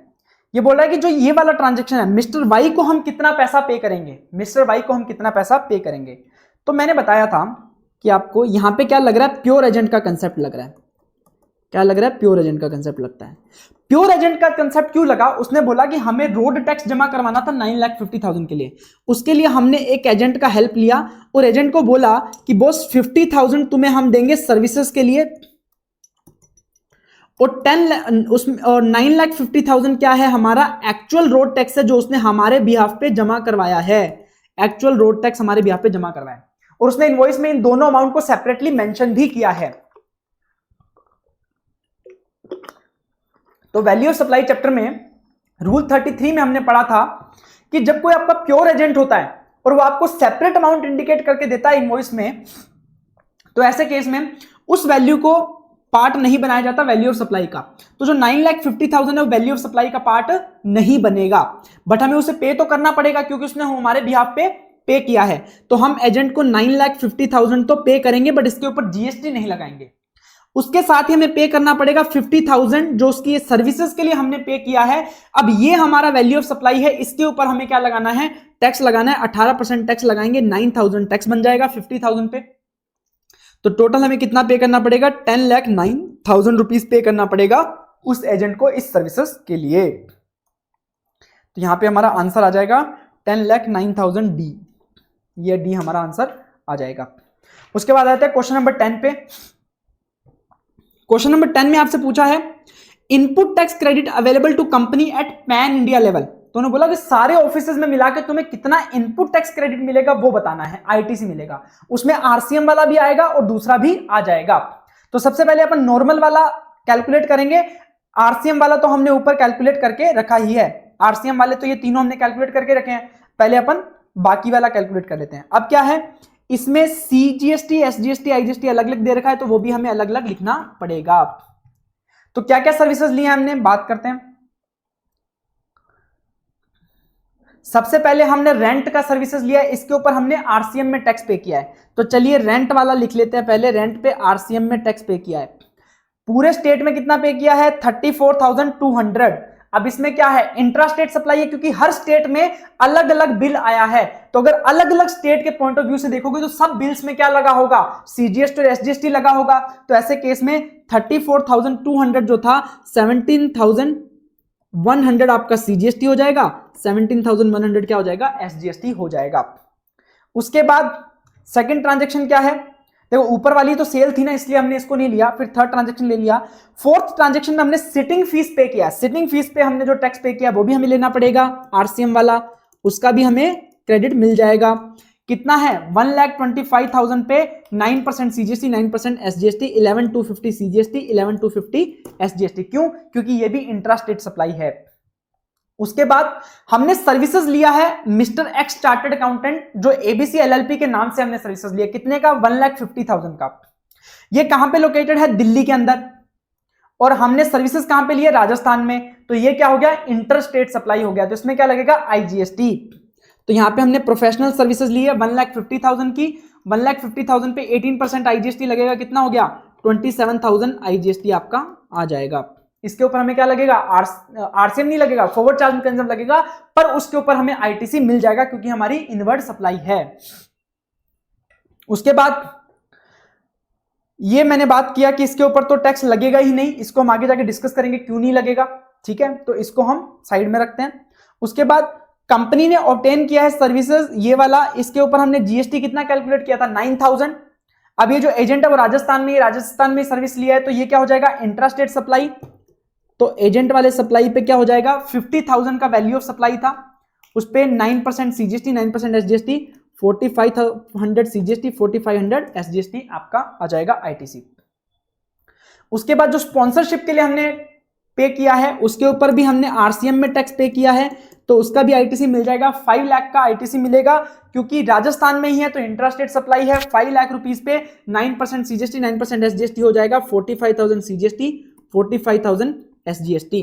तो इसका अगर हम टोटल करेंगे तो ये आपका आंसर आ जाएगा 77,850 सीजीएसटी, 77,850 एसजीएसटी, और उसके बाद 27,000 आपका आ जाएगा आईजीएसटी। ये हमारा आंसर आना चाहिए। आंसर हमारा क्या आ रहा है, 77,850, 27,000 एस आईजीएसटी, ये हमारा आंसर आ जाएगा। उसके बाद question number 11, the value of supply of the service of providing personal guarantee by mister Jet to Dhanadhan bank for sanctioning credit facility to company is. देखो यहां पे मैं बता रहा हूं क्या हुआ, जो कंपनी है उसको लोन लेना था किससे, धनाधन बैंक से, धनाधन बैंक से। इसने बोला लोन तब दूंगा अगर तुम अपने डायरेक्टर का क्या दोगे, गारंटी प्रोवाइड कराओगे, गारंटी प्रोवाइड कराओगे। तो यहां पे डायरेक्टर ने क्या बोला कि बॉस ठीक है, धनाधन बैंक तुम इसको 1 करोड़ का लोन दे दो, अगर कल को ये कंपनी पे नहीं करती तो डायरेक्टर उसके बिहाफ पे ये क्या करेगा, पे करेगा। तो अब डायरेक्टर ने क्या दिया है सर्विसेज कंपनी को कि उसने धनाधन बैंक को उस कंपनी के बिहाफ पे गारंटी दी है, तो इस सर्विसेज को भी हम क्या मानेंगे, सप्लाई मानेंगे। ठीक है, सप्लाई मानेंगे। अब सप्लाई तो हो गया ये, सप्लाई तो हो गया ये, बट सर यहां पे तो कंसिडरेशन चार्ज ही नहीं किया, सप्लाई कैसे हुआ? तो ध्यान रखना, कंपनी और डायरेक्टर आपस में क्या होते हैं, रिलेटेड पर्सन होते हैं। तो रिलेटेड पर्सन के बीच में अगर कोई सप्लाई होती है विदाउट कंसिडरेशन भी, तो भी उसे शेड्यूल 1 के अंदर सप्लाई कंसिडर कर लिया जाता है। तो सर अब इसका टैक्स कितना पे करना पड़ेगा, टैक्स कितना पे करना पड़ेगा, चलिए बात करते हैं। शेड्यूल 1 में सप्लाई तो हो गया, अब अगर हम इसका कैलकुलेशन करने जाएंगे तो हमें क्या करना पड़ेगा, सबसे पहले वैल्यू ऑफ सप्लाई कैलकुलेट करना पड़ेगा। तो ये वैल्यू ऑफ सप्लाई में एक नया अमेंडमेंट था, सर्कुलर था, जिसमें बताया गया था कि क्या होता है वैल्यू ऑफ सप्लाई में अगर रिलेटेड पर्सन है तो कौन सा रूल लगता है, रूल 28। उसमें सबसे पहले बोला जाता है कि open market value will be the value of supply, open market value. Open market value हमें कैसे मिलती है, सिमिलर ट्रांजैक्शंस देखने पे ओपन मार्केट वैल्यू मिलती है। बट हमारे इंडिया में क्या बोलता है, आरबीआई क्या बोलता है, RBI does not allow director to charge any amount for providing corporate guarantee. India में डायरेक्टर उस कंपनी से कोई भी अमाउंट चार्ज नहीं कर सकते कॉर्पोरेट गारंटी प्रोवाइड करने के लिए। तो ऐसे केस में जब इंडिया में ये चार्ज ही नहीं कर सकते अमाउंट, तो हमें ओपन मार्केट वैल्यू क्या होगा, हमेशा जीरो होगा, क्योंकि आरबीआई ने बोला हमेशा डायरेक्टर जब भी गारंटी प्रोवाइड कराएगा तो वो उसके बदले में कोई भी कंसिडरेशन चार्ज नहीं करेगा। तो ऐसे केस में ओपन मार्केट वैल्यू क्या हो जाएगा, जीरो हो जाएगा। तो ऐसे केस में हमारा ये जो सप्लाई है गारंटी प्रोवाइड करने का, ये सप्लाई तो है लेकिन इसका जो वैल्यू है वो कितना होगा, हमेशा जीरो होगा। तो ऐसे केस में इसके ऊपर जीएसटी नहीं लगेगा। तो आंसर क्या है, सबसे पहले पूछा nil since it is not a supply, बिल्कुल गलत बात है, हमें सप्लाई तो है पर वैल्यू ऑफ सप्लाई जीरो है। अब ये वाले अमाउंट भी नहीं आ सकते क्योंकि कोई वैल्यू नहीं बन रहा है। Nil services provided by director to a company is deemed as supply even without consideration under schedule 1, बिल्कुल सही बात है। एज पर RBI guidelines no consideration can be paid to director by the company for providing guarantee, hence open market value the shared supply will be zero. तो ये बिल्कुल सही बात है, इसका आंसर क्या हो जाएगा, बी हो जाएगा। उसके बाद क्वेश्चन नंबर 12, उसके बाद आ जाओ क्वेश्चन नंबर 12। इसमें पूछा है mister Parvati an Indian resident who was on visit to USA, Parvati Indian resident है, यूएसए विजिट के लिए गई हैं, रिटर्न हुई है आफ्टर 1 ईयर, 1 साल बाद वो रिटर्न आई हैं, contesting in assembly election for her state, वो अपने स्टेट के असेंबली इलेक्शन लड़ने आई है। भैया सिंपल सी बात है, जब स्टेट के असेंबली इलेक्शन लड़ने आई है तो उसकी एज क्या रही होगी, मोर देन 21 ईयर या फिर मोर देन 18 ईयर्स एटलीस्ट। ठीक है, she was carrying with her the following item, उसके साथ क्या क्या था, पर्सनल इफेक्ट थे, लैपटॉप कंप्यूटर था, ज्वेलरी थी, म्यूजिक सिस्टम था। अब आपको बताना है कि कितना कस्टम ड्यूटी पे करना है। चलिए बात करेंगे 12 नंबर क्वेश्चन। सबसे पहले तो हम बैगेज ड्यूटी कैलकुलेट करने के लिए क्या देखेंगे, सबसे पहले तो रेजिडेंट है, रेजिडेंट है, मोर देन 18 ईयर्स का एज है क्योंकि असेंबली इलेक्शन लड़ने आ रहे हैं, आफ्टर 1 ईयर आ रहा है, आफ्टर 1 ईयर आ रही है। ठीक है, तो अगर मोर देन 18 ईयर होता है तो एक लैपटॉप अलाउड होता है ड्यूटी फ्री, एक लैपटॉप ड्यूटी फ्री अलाउड होता है। अगर आफ्टर 1 ईयर आ रहे हैं तो उनको ज्वेलरी अलाउड होता है, गर्ल के केस में क्या अलाउड होता है, 40 grams up to 1 lakh rupees का ज्वेलरी अलाउड होता है, तो ड्यूटी फ्री, तो ये भी अलाउ हो जाएगा इनको। उसके अलावा 50,000 का जनरल बैगेज अलाउंस भी अलाउड होता है, जनरल फ्री अलाउंस। ठीक है, तो 50,000 रुपए का जनरल अलाउंस भी मिल जाएगा। तो कैलकुलेट करते हैं सबसे पहले पर्सनल इफेक्ट। देखो पर्सनल इफेक्ट तो वैसे भी आपके काउंटिंग में नहीं आते, ये पूरा ड्यूटी फ्री अलाउ होते हैं पर्सनल इफेक्ट्स। उसके बाद लैपटॉप कंप्यूटर, ये भी निल हो जाएगा, क्यों, क्योंकि ये 18 ईयर्स से ज्यादा एज की हैं, तो इसलिए इनका जो लैपटॉप कंप्यूटर का वैल्यू वो भी क्या लेना पड़ेगा, निल लेना पड़ेगा, क्योंकि ड्यूटी फ्री इनको अलाउड है। उसके बाद ज्वेलरी, ज्वेलरी कितनी लाई गई है, 25 ग्राम्स, 25 ग्राम्स अप टू 67,000, तो 1 लाख रुपए तक 40 ग्राम ज्वेलरी अलाउड है, तो ये उसके लिमिट में ही है, तो ये भी क्या हो जाएगा, ड्यूटी फ्री अलाउ हो जाएगा। उसके अलावा म्यूजिक सिस्टम, अब म्यूजिक सिस्टम में कोई ऐसा एग्जाम्पशन नहीं है, तो ऐसे केस में 1,25,000 आपका क्या हो जाएगा, अमाउंट यहां पे आ जाएगा। और कुछ तो आप लेके आए नहीं हो। अब इसमें से आपको जनरल फ्री अलाउंस मिल जाएगा कितना, 50,000 का, तो आपका जो टैक्सेबल बचा वो कितना बचा, 75,000। बैगेज ड्यूटी जो लगता है वो कितना लगता है, 38.5% लगता है। तो 75,000 पे 38.5% कितना हो गया, 28,875 ये आपका आ गया, ड्यूटी आ गया कस्टम ड्यूटी। तो आपका आंसर क्या आएगा, 28,875, ये आपका आंसर आ जाएगा। ये सारे एमसीक्यूज हो गए आपके। अब हम बात करेंगे डिस्क्रिप्टिव पार्ट की। ठीक है, डिस्क्रिप्टिव पार्ट के लिए सबसे पहले क्वेश्चन नंबर 13, ये पूरा कंप्यूटेशन है जीएसटी लायबिलिटी का। सबसे पहले इसको डिस्कस करेंगे, उसके बाद फर्दर क्वेश्चन भी करेंगे। Sitaram industries limited, a registered entity under GST in the state of Karnataka, is engaged in manufacture and supply of both taxable and exempt goods. ठीक है, कर्नाटका में रजिस्टर्ड है सीताराम इंडस्ट्रीज, वो टैक्सेबल सप्लाई भी करते हैं, एग्जेम्प्ट सप्लाई भी करते हैं। अक्टूबर के लिए आपको डिटेल्स दी हैं। उन्होंने एक वेयरहाउस बिल्डिंग सेल करी है in the state of Karnataka to retail giant in same state. तो वेयरहाउस बिल्डिंग सेल करी है। बिल्डिंग और लैंड और बिल्डिंग जब हम सेल करते हैं तो वो टैक्सेबल नहीं होते, सप्लाई नहीं होते, क्योंकि वो किस में आते हैं, नेगेटिव लिस्ट में आते हैं। ठीक है, तो ये क्या है, इसके ऊपर टैक्स तो लगेगा नहीं। बट हमने पढ़ा था कि रूल 42 में जब हम रिवर्सल करने जाते हैं तो इसे एग्जेम्प्ट सप्लाई में कंसीडर किया जाता है। तो यहां पे हम मार्क कर लेते हैं इसको, रूल 42 के लिए हमारे एग्जेम्प्ट सप्लाई में ये काम आ सकता है, but it is not a supply, not supply. ठीक है, मार्क कर लेते हैं। उसके बाद हमने सप्लाई किए 30 laptop over the counter to mister Sudhakar, an unregistered buyer who took to his residence in Haryana. 30 laptop हमने सेल किए हैं, जो वो हमसे हमारी दुकान से खरीद के लेके गया कर्नाटका में, उसे वो अपने रेजिडेंस हरियाणा में लेके जाएगा। तो जब हमने उसको इनवॉइस इशू किया तो उसके अंदर हमने मेंशन किया है उसका एड्रेस हरियाणा। ठीक है, कितने का, 12 लाख का स्पेशल बॉक्स फॉर पैकिंग वगैरह लैपटॉप 1,30,000। तो ये क्या हो जाएगी, कंपोजिट सप्लाई हो जाएगी, कितने की, 30,30,000 की। ठीक है, अब कंपोजिट सप्लाई हो जाएगी। उसके बाद ये इंट्रा स्टेट सप्लाई है या इंट्रा स्टेट सप्लाई है, ये हमें डिसाइड करना है। तो इसके लिए अपन पहले डिस्कस कर लेते हैं इंट्रा होगा या इंटर होगा। देखो, हमने प्लेस ऑफ सप्लाई में एक रीसेंट अमेंडमेंट के बाद बताया गया है कि अगर परचेज कर रहा है गुड्स, परचेज करे जा रहे हैं गुड्स किसके द्वारा, अनरजिस्टर्ड बायर के द्वारा, अनरजिस्टर्ड बायर के द्वारा, तो ऐसे केस में इनवॉइस के ऊपर जो एड्रेस लिखा गया है, जिस स्टेट का एड्रेस लिखा गया है, वही क्या हो जाएगा, प्लेस ऑफ सप्लाई। इनवॉइस पे क्या लिखा हुआ है, हरियाणा, तो आपका प्लेस ऑफ सप्लाई क्या हो जाएगा, हरियाणा हो जाएगा। लोकेशन ऑफ सप्लाई कौन सा हो जाएगा, कर्नाटका, क्योंकि हम कर्नाटका में हैं। तो ऐसे केस में ये क्या हो जाएगी, इंटर स्टेट सप्लाई हो जाएगी। तो ये क्या हो जाएगी, इंटर स्टेट सप्लाई हो जाएगी। तो मैंने आपको इंटर स्टेट सप्लाई का भी लॉजिक अभी बता दिया, बाद में सिर्फ क्वेश्चंस में हमें आंसर में सिर्फ उतारना होगा। Provided direct selling agent services to Kumkum bank registered in Karnataka.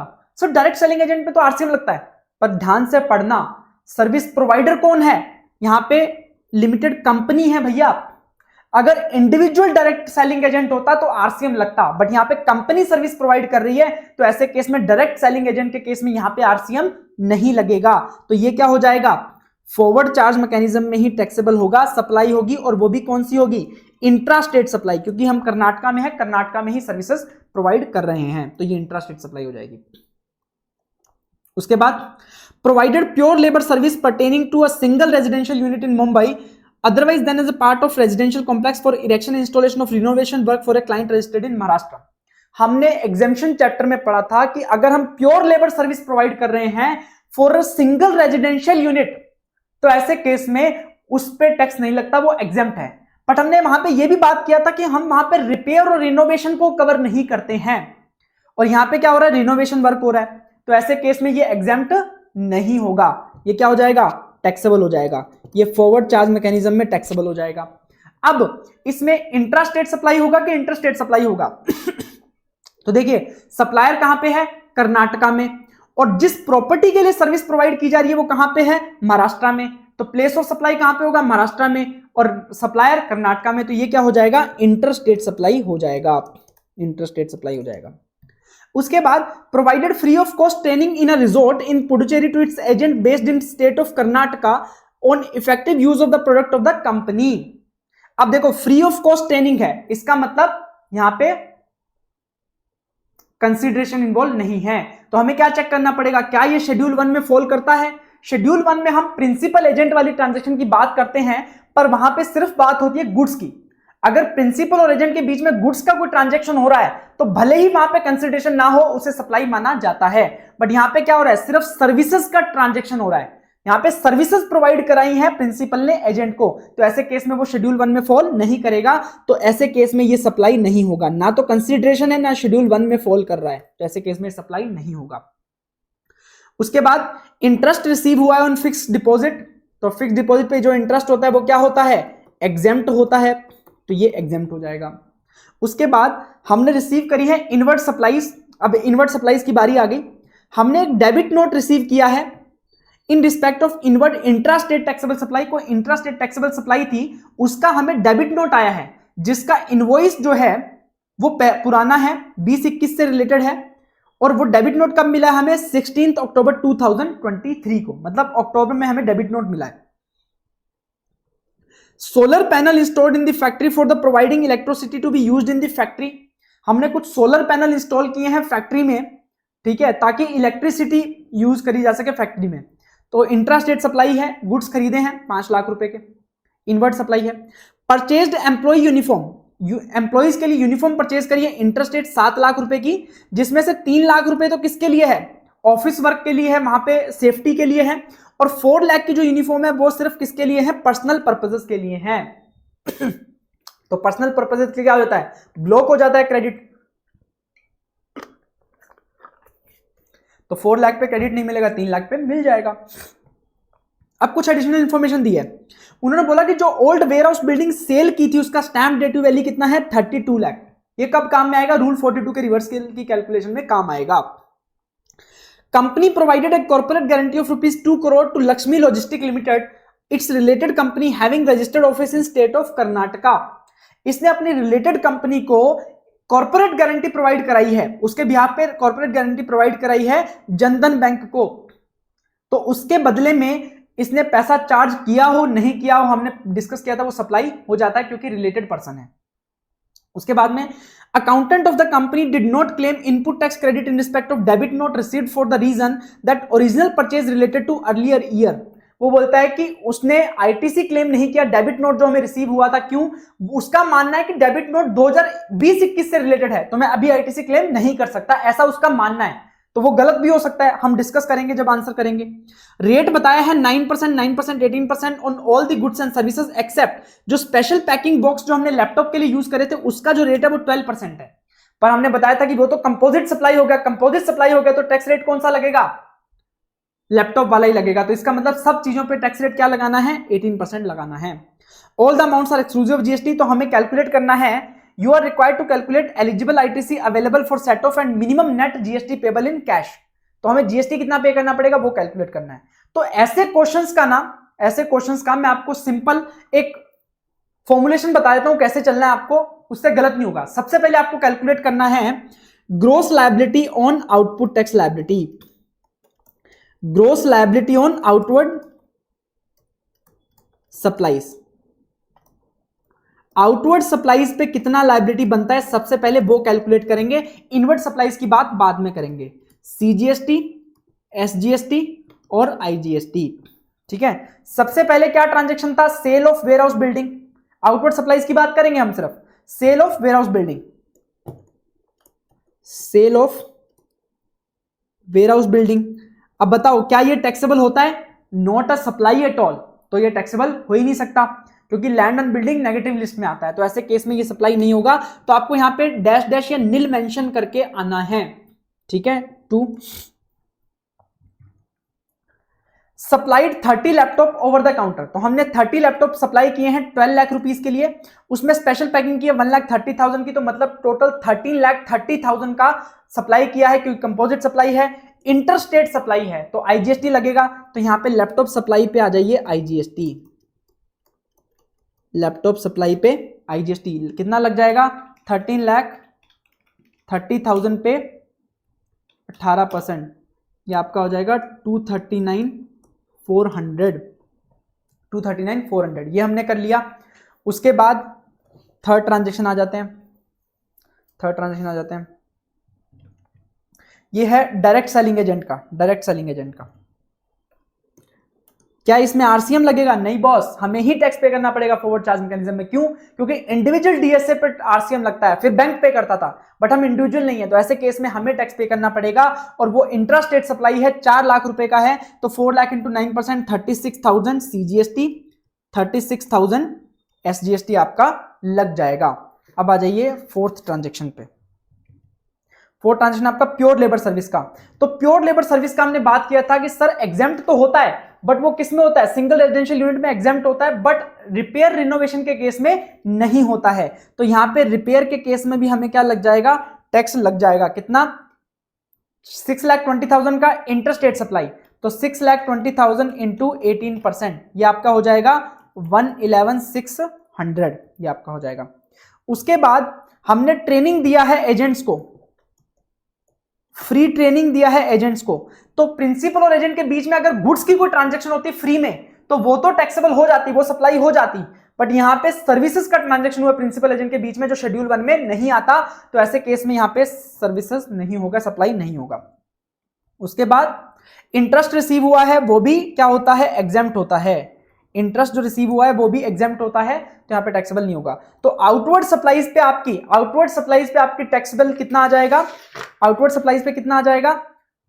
देखिए 239,400 प्लस 111,600, 351,000, 36,000 और 36,000। अब एक और चीज, अब एडिशनल इंफॉर्मेशन और पढ़ेंगे। एडिशनल इंफॉर्मेशन में देखो, ओल्ड वेयर हाउस का हमें कुछ मतलब नहीं है। Company provided a corporate guarantee of 2 crore to Lakshmi logistic limited, तो इन्होंने अपनी रिलेटेड कंपनी को 2 करोड़ का गारंटी प्रोवाइड किया है। तो ऐसे केस में जब कोई कॉर्पोरेट गारंटी प्रोवाइड करता है अपने रिलेटेड कस्टमर को, तो उसके लिए यहां पे रूल 28(2) लाया गया है। कौन सा रूल लाया गया है? रूल 28 सब रूल 2 इंसर्ट किया गया है कि अगर कोई कंपनी अपनी रिलेटेड पर्सन को कॉर्पोरेट गारंटी प्रोवाइड करती है, तो ऐसे केस में उसमें जीएसटी कितना लगेगा? वैल्यू ऑफ सप्लाई क्या होगा वो बताया है। वैल्यू ऑफ सप्लाई होगा 1% of the guarantee amount, 1% of the guarantee amount. 2 crore का गारंटी दिया है, उसका 1%, और actual amount charge. Actual amount charge दिया नहीं गया, इसका मतलब अमाउंट नहीं चार्ज किया होगा। 2 करोड़ का 1% कितना हो गया? 2 लाख रुपीस। तो 2 लाख रुपीस पे हम क्या हो जाएगा? वैल्यू ऑफ सप्लाई हो जाएगा, और इसके ऊपर जीएसटी लगेगा।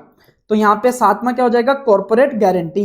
कितना? 2 लाख का। 2 लाख पे 18%, 2 लाख पे क्या? 9% जीएसटी, 9% सीजीएसटी, 9% एसजीएसटी, क्योंकि ये कंपनी कौन सी है? कर्नाटका की ही है। तो 9%, 18,000 सीजीएसटी, 18,000 एसजीएसटी। तो ये टोटल क्या हो गया? और थर्ड भी पूछ लेते हैं। थर्ड वाले में कुछ है नहीं आउटवर्ड सप्लाई के रिलेटेड, तो ये आपका टोटल आ जाएगा 54,000, 54,000 और 3,51,000 आपका क्या आ जाएगा? आउटवर्ड सप्लाईज पे आपका कितना टैक्स बनता है वो कैलकुलेट हो जाएगा। तो ये आपका आउटवर्ड सप्लाई पे आ गया। अब हमें क्या कैलकुलेट करना है? अब हमें कैलकुलेट करना है कि आपका आरसीएम में कितना टैक्स बनता है। Tax liability under RCM. ध्यान रखना, हमने बात किया था कॉर्पोरेट गारंटी के केस में, डायरेक्टर के केस में वैल्यू ऑफ सप्लाई 0 होता है, बट कंपनी टू कंपनी जब दोगे तो उसके लिए ये रूल 28(2) नया इंसर्ट किया गया। उसको कैसे यूज करना है वो मैंने आपको बताया।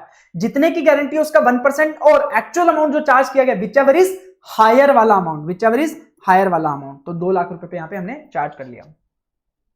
हम कैलकुलेट करते हैं टैक्स लायबिलिटी अंडर आरसीएम। क्या हमने आरसीएम में कोई ऐसी सप्लाई ली है जिसके ऊपर हमें आरसीएम में टैक्स पे करना हो? ऐसी कोई सप्लाई का ब्यौरा हमें नहीं दे रखा है कि जिसके अंदर हमें आरसीएम में टैक्स पे करना हो। तो हमारी आरसीएम की लायबिलिटी क्या है? नील आ गई। अगर कोई आरसीएम की लायबिलिटी होती तो हम वो भी कैलकुलेट कर लेते।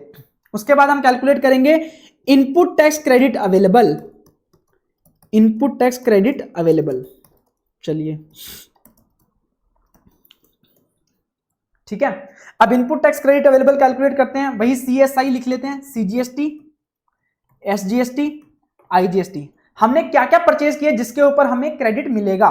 सबसे पहले हमें एक डेबिट नोट रिसीव हुआ है, डेबिट नोट रिसीव हुआ है, और उसके ऊपर क्रेडिट क्यों नहीं लिया अकाउंटेंट ने? उसने बोला कि बॉस ये तो 20-21 से पर्टेन करता है, 22-23 में मुझे मिला है, तो कैसे मैं उसका आईटीसी ले सकता हूं? बट हमारे आईटीसी में हमारा क्या है मैक्सिमम लिमिट? जिस मंथ में हमें जिस ईयर में हमें डेबिट नोट मिला है उस ईयर के एंड से 30th नवंबर तक हम क्या ले सकते हैं, उसका आईटीसी ले सकते हैं, और annual return whichever is earlier. तो इसका मतलब जब हमें 22-23 ईयर में डेबिट नोट मिला है तो हम 22-23 से काउंट करेंगे, तो कब तक ले सकते हैं इसका क्रेडिट, 30th नवंबर 2024 और actual date of return filing whichever is earlier. तो 2020-21 से पर्टेन करता है, उससे कोई फर्क नहीं पड़ता, जिस मंथ में हमें मिला है डेट ऑफ डेबिट नोट है, डेबिट नोट की जो डेट है उससे काउंट होगा लिमिटेशन ऑफ आईटीसी, ठीक है, टाइम लिमिट ऑफ आईटीसी। तो यहां पे 4 लाख रुपीस पे हमें क्या मिल जाएगा, आईटीसी मिल जाएगा। इंट्रा स्टेट सप्लाई है 4 लाख इंटू 9%, 36,000 एसजीएसटी और आईजीएसटी नील हो जाएगा। उसके बाद सोलर पैनल्स परचेज किए हैं हमने ताकि हम हमारे सोलर पैनल लगवा के उसके ऊपर बिजली भी ले सकें। तो सोलर पैनल इंस्टॉल करे हैं। तो अब यहां पे देखो इस पॉइंट में ना थोड़ा सा जो व्यू है वो डिफर करता है। आईसीआई ने इन सोलर पैनल्स को वर्क कॉन्ट्रैक्ट सर्विस माना है कि गुड्स एंड सर्विस आपने परचेज किए हैं फॉर इमूवेबल प्रॉपर्टी, और इसे ब्लॉक कर दिया है, इसके ऊपर आईटीसी नहीं दिया है। तो आईसीआई क्या कर रहा है, जो सोलर पैनल आपने फैक्ट्री में इंस्टॉल किए हैं क्योंकि वो अटैच्ड होते हैं अर्थ से, तो आईसीआई ने बोला कि भैया it is immovable property, it is not a plant and machinery. तो अगर immovable property other than plant and machinery होती है तो उस केस में आपको उसके ऊपर आईटीसी नहीं मिलता, ब्लॉक क्रेडिट हो जाता है। तो आईसीआई ने यहां पे इसको ब्लॉक क्रेडिट माना है, तो हम इस सॉल्यूशन को ब्लॉक क्रेडिट मान के यहां पे सॉल्यूशन कर रहे हैं। But second point of view ये लिया जा सकता है कि भैया solar panel is a kind of plant and machinery, तो ऐसे केस में उसके ऊपर आईटीसी मिलना चाहिए। अगर उसके ऊपर आईटीसी मिलेगा तो यहां पे आप आईटीसी में ऐड कर देना अगर वो व्यू ले रहे हैं। पर आईसीआई ने इसके ऊपर व्यू लिया है सोलर पैनल के ऊपर कि इसके ऊपर आईटीसी नहीं मिलेगा, being a immovable property ITC इसके ऊपर नहीं मिलेगा, it is not a plant and machinery, ऐसा आईसीआई का व्यू है। तो हम यहां मान के चल रहे हैं कि इसके ऊपर कोई भी आईटीसी नहीं मिलेगा, ब्लॉक क्रेडिट है, ठीक है। अगर आप दूसरा व्यू लेना चाहें तो आप यहां पे सीजीएसटी एसजीएसटी आईजीएसटी में यहां पे मेंशन कर देंगे अमाउंट। उसके बाद हमने एम्प्लॉइज की यूनिफॉर्म परचेज करी है। अब यूनिफॉर्म में देखो 3 लाख की यूनिफॉर्म हमने ऑफिस पर्पस के लिए, 4 लाख की पर्सनल पर्पस के लिए। जो पर्सनल पर्पस के लिए यूनिफॉर्म यूज करी है उस पे आईटीसी नहीं मिलेगा, पर 3 लाख की जो ऑफिस के लिए यूज करी है वो आपको आईटीसी मिल जाएगा। तो 3 लाख रुपीस पे आईटीसी लेंगे। इंटर स्टेट है तो 3 लाख रुपीस पे 18%, 54,000 का आईजीएसटी आपको मिल जाएगा, ठीक है। तो आपका आईटीसी कितना हो गया, आपका आईटीसी कितना हो गया, 36,000 सीजीएसटी, 36,000 एसजीएसटी एंड 54,000 आईजीएसटी। अब हमने देखा कि हमने जो ये सप्लाई करी है वो टैक्सेबल सप्लाई भी करी है, एग्जेम्प्ट सप्लाई भी करी है। तो ऐसे केस में हमें क्या करना पड़ेगा, रूल 42 का रिवर्सल भी करना पड़ेगा, रूल 42 का रिवर्सल भी करना पड़ेगा। और देखने पे साफ पता लगता है कि ये जो तीनों सप्लाई हैं वो क्या है, कॉमन इनपुट है। कॉमन इनपुट है जो टैक्सेबल और एग्जेम्प्ट दोनों में काम आ रहे हैं, क्योंकि क्वेश्चन में कहीं भी स्पेसिफिकली नहीं दे रखा कि कोई इनपुट पर्टिकुलर टैक्सेबल या एग्जेम्प्ट में काम आ रहा है। तो पूरा का पूरा ये क्या है, कॉमन क्रेडिट, ठीक है। तो रूल 42 का यहां पे रिवर्सल करेंगे। कॉमन क्रेडिट कितना है, 36,000 सीजीएसटी, 36,000 एसजीएसटी, 54,000 आईजीएसटी, ये है आपका कॉमन क्रेडिट, ठीक है। इसको हम बोलते हैं C2, ठीक है। अब हमें कैलकुलेट करना है E और F, मतलब एग्जेम्प्ट सप्लाई और टोटल टर्नओवर। और एग्जेम्प्ट सप्लाई की अगर हम बात करें तो एग्जेम्प्ट सप्लाई हमारी क्या है, कोई हमने एग्जेम्प्ट सप्लाई करी है, देखो जो ई कॉलम था वो तो सप्लाई ही नहीं था, ए कॉलम भी सप्लाई ही नहीं था, बाकी सब टैक्सेबल सप्लाई थी और ये एग्जेम्प्ट सप्लाई थी। इंटरेस्ट को हम रूल 42 के पर्पज से एग्जेम्प्ट सप्लाई नहीं मानते हैं, interest from loan advance and deposit. तो यहां पे जो हमने सेल ऑफ बिल्डिंग करी है वो भी सप्लाई तो नहीं है, बट रूल 42 के पर्पज से मैंने बताया था कि उसका स्टैंप ड्यूटी वैल्यू क्या माना जाता है, एग्जेम्प्ट सप्लाई माना जाता है। तो यहां पे स्टैंप ड्यूटी वैल्यू था 32 लाख, तो यहां पे हम ये मानेंगे 32 लाख हमारी एग्जेम्प्ट सप्लाई है और कोई भी एग्जेम्प्ट सप्लाई हमारे पास नहीं है। टोटल सप्लाई कितनी है, टोटल सप्लाई कैलकुलेट करेंगे। देखिए टोटल सप्लाई में देखो सबसे पहले एग्जेम्प्ट सप्लाई आ गई 32 लाख की, और हमने क्या क्या सप्लाई किया वो बात करते जाएंगे, एक एक देखते जाएंगे। ये हमने 12 लाख प्लस 1 लाख 30,000, 13 लाख 30,000 की सप्लाई करी है एक। उसके अलावा 4 लाख का डायरेक्ट सेलिंग एजेंट का सप्लाई किया है, उसके अलावा 6,20,000 का प्योर लेबर सर्विस का सप्लाई किया है। उसके अलावा ये तो सप्लाई ही नहीं है, तो इसमें तो कुछ बात ही नहीं आती। अब इंटरेस्ट जो रिसीव किया है, मैंने बताया था कि इंटरेस्ट रिसीव रूल 42 के पर्पस से एग्जेम्प्ट सप्लाई में नहीं आता, बट टोटल में उसको काउंट किया जाता है, काउंट किया जाता है। अब इसके अलावा और कोई सप्लाई करी हमने बोला था कॉर्पोरेट गारंटी की। कॉर्पोरेट गारंटी की सप्लाई वैल्यू क्या थी? Value supply 2 lakh rupees. तो जब इन सबको टोटल कर देंगे तो आपका कितना बन जाएगा? 32 plus 13.30 plus 4 plus 6.2 plus 2 plus 2, ये आपका आ जाएगा 59,50,000। 59,50,000। अब फॉर्मूला क्या होता है आपको? रिवर्सल का फॉर्मूला क्या होता है? D1 is equals to C2 into E by F। तो C2 कितना है? 36,000, CGST के केस में 36,000 into 32 lakh divide by 59.50 lakh, तो ये आपका आ गया 19,361। ये आपका रिवर्सल हो जाएगा CGST के अंदर, ये आपका CGST के अंदर रिवर्सल हो जाएगा। सेम रिवर्सल आ जाएगा आपका SGST के अंदर। अब IGST में कैलकुलेट करते हैं। IGST में C2 कितना था? 54,000 इंटू 32 डिवाइड बाय 59.5, ये आपका आ जाएगा 29,042, ये आपका रिवर्सल आ जाएगा।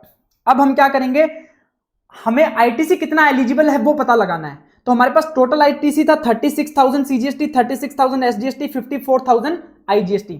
अब इसमें से रिवर्स करना पड़ेगा नीचे वाला अमाउंट, तो हम इसको क्या कर देंगे? रिवर्स कर देंगे।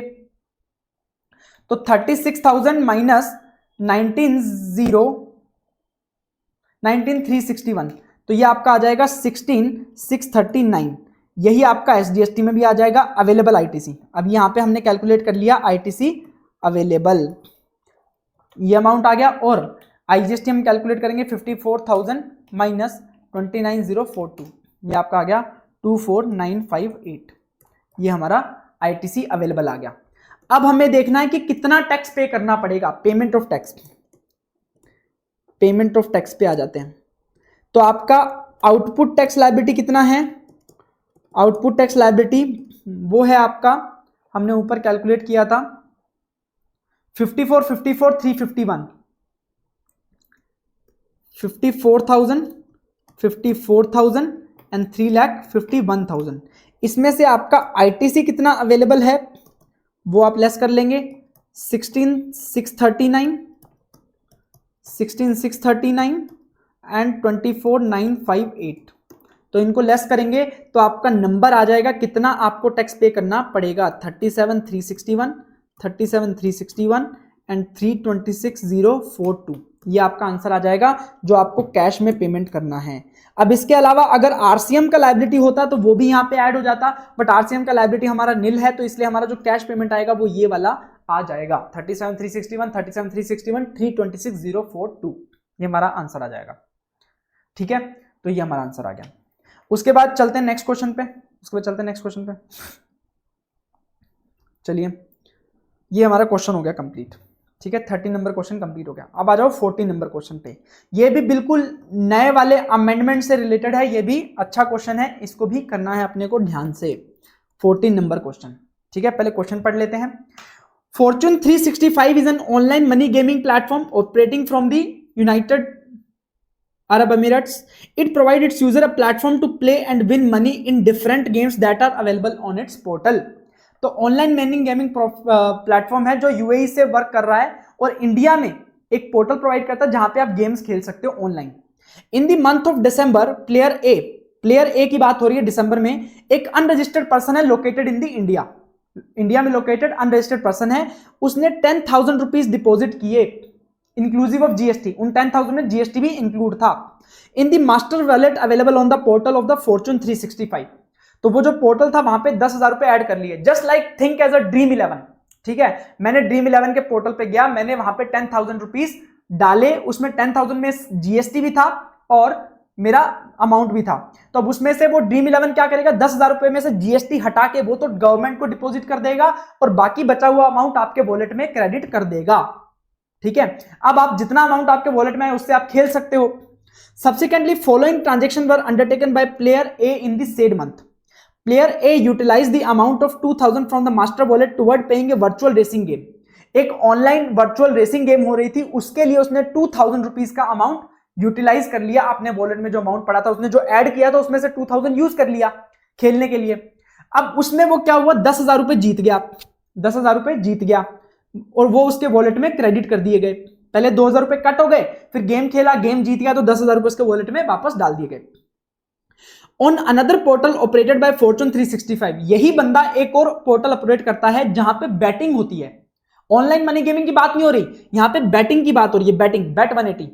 Player A placed the bet of face value 11,000, 11,000 रुपए की, 11,000 रुपीज की उसने बेट लगाई है, ठीक है, इंटरनेशनल रेसलिंग मैच पे। Amount of such bet was paid by the master wallet of player A, उसने अपने वॉलेट में जो अमाउंट पड़ा था वहीं से पे किया है। However he lost the bet and hence the bet amount of 11,000 with applicable taxes was transferred from the master wallet to bank account of bet 180। अब वो 11,000 की जो बेट लगाई थी वो हार गया। अब 11,000 का बेट वैल्यू और उसके ऊपर जो जीएसटी था, ठीक है, वो उसके वॉलेट में से डिडक्ट होके और उसके कंपनी के खाते में चला गया।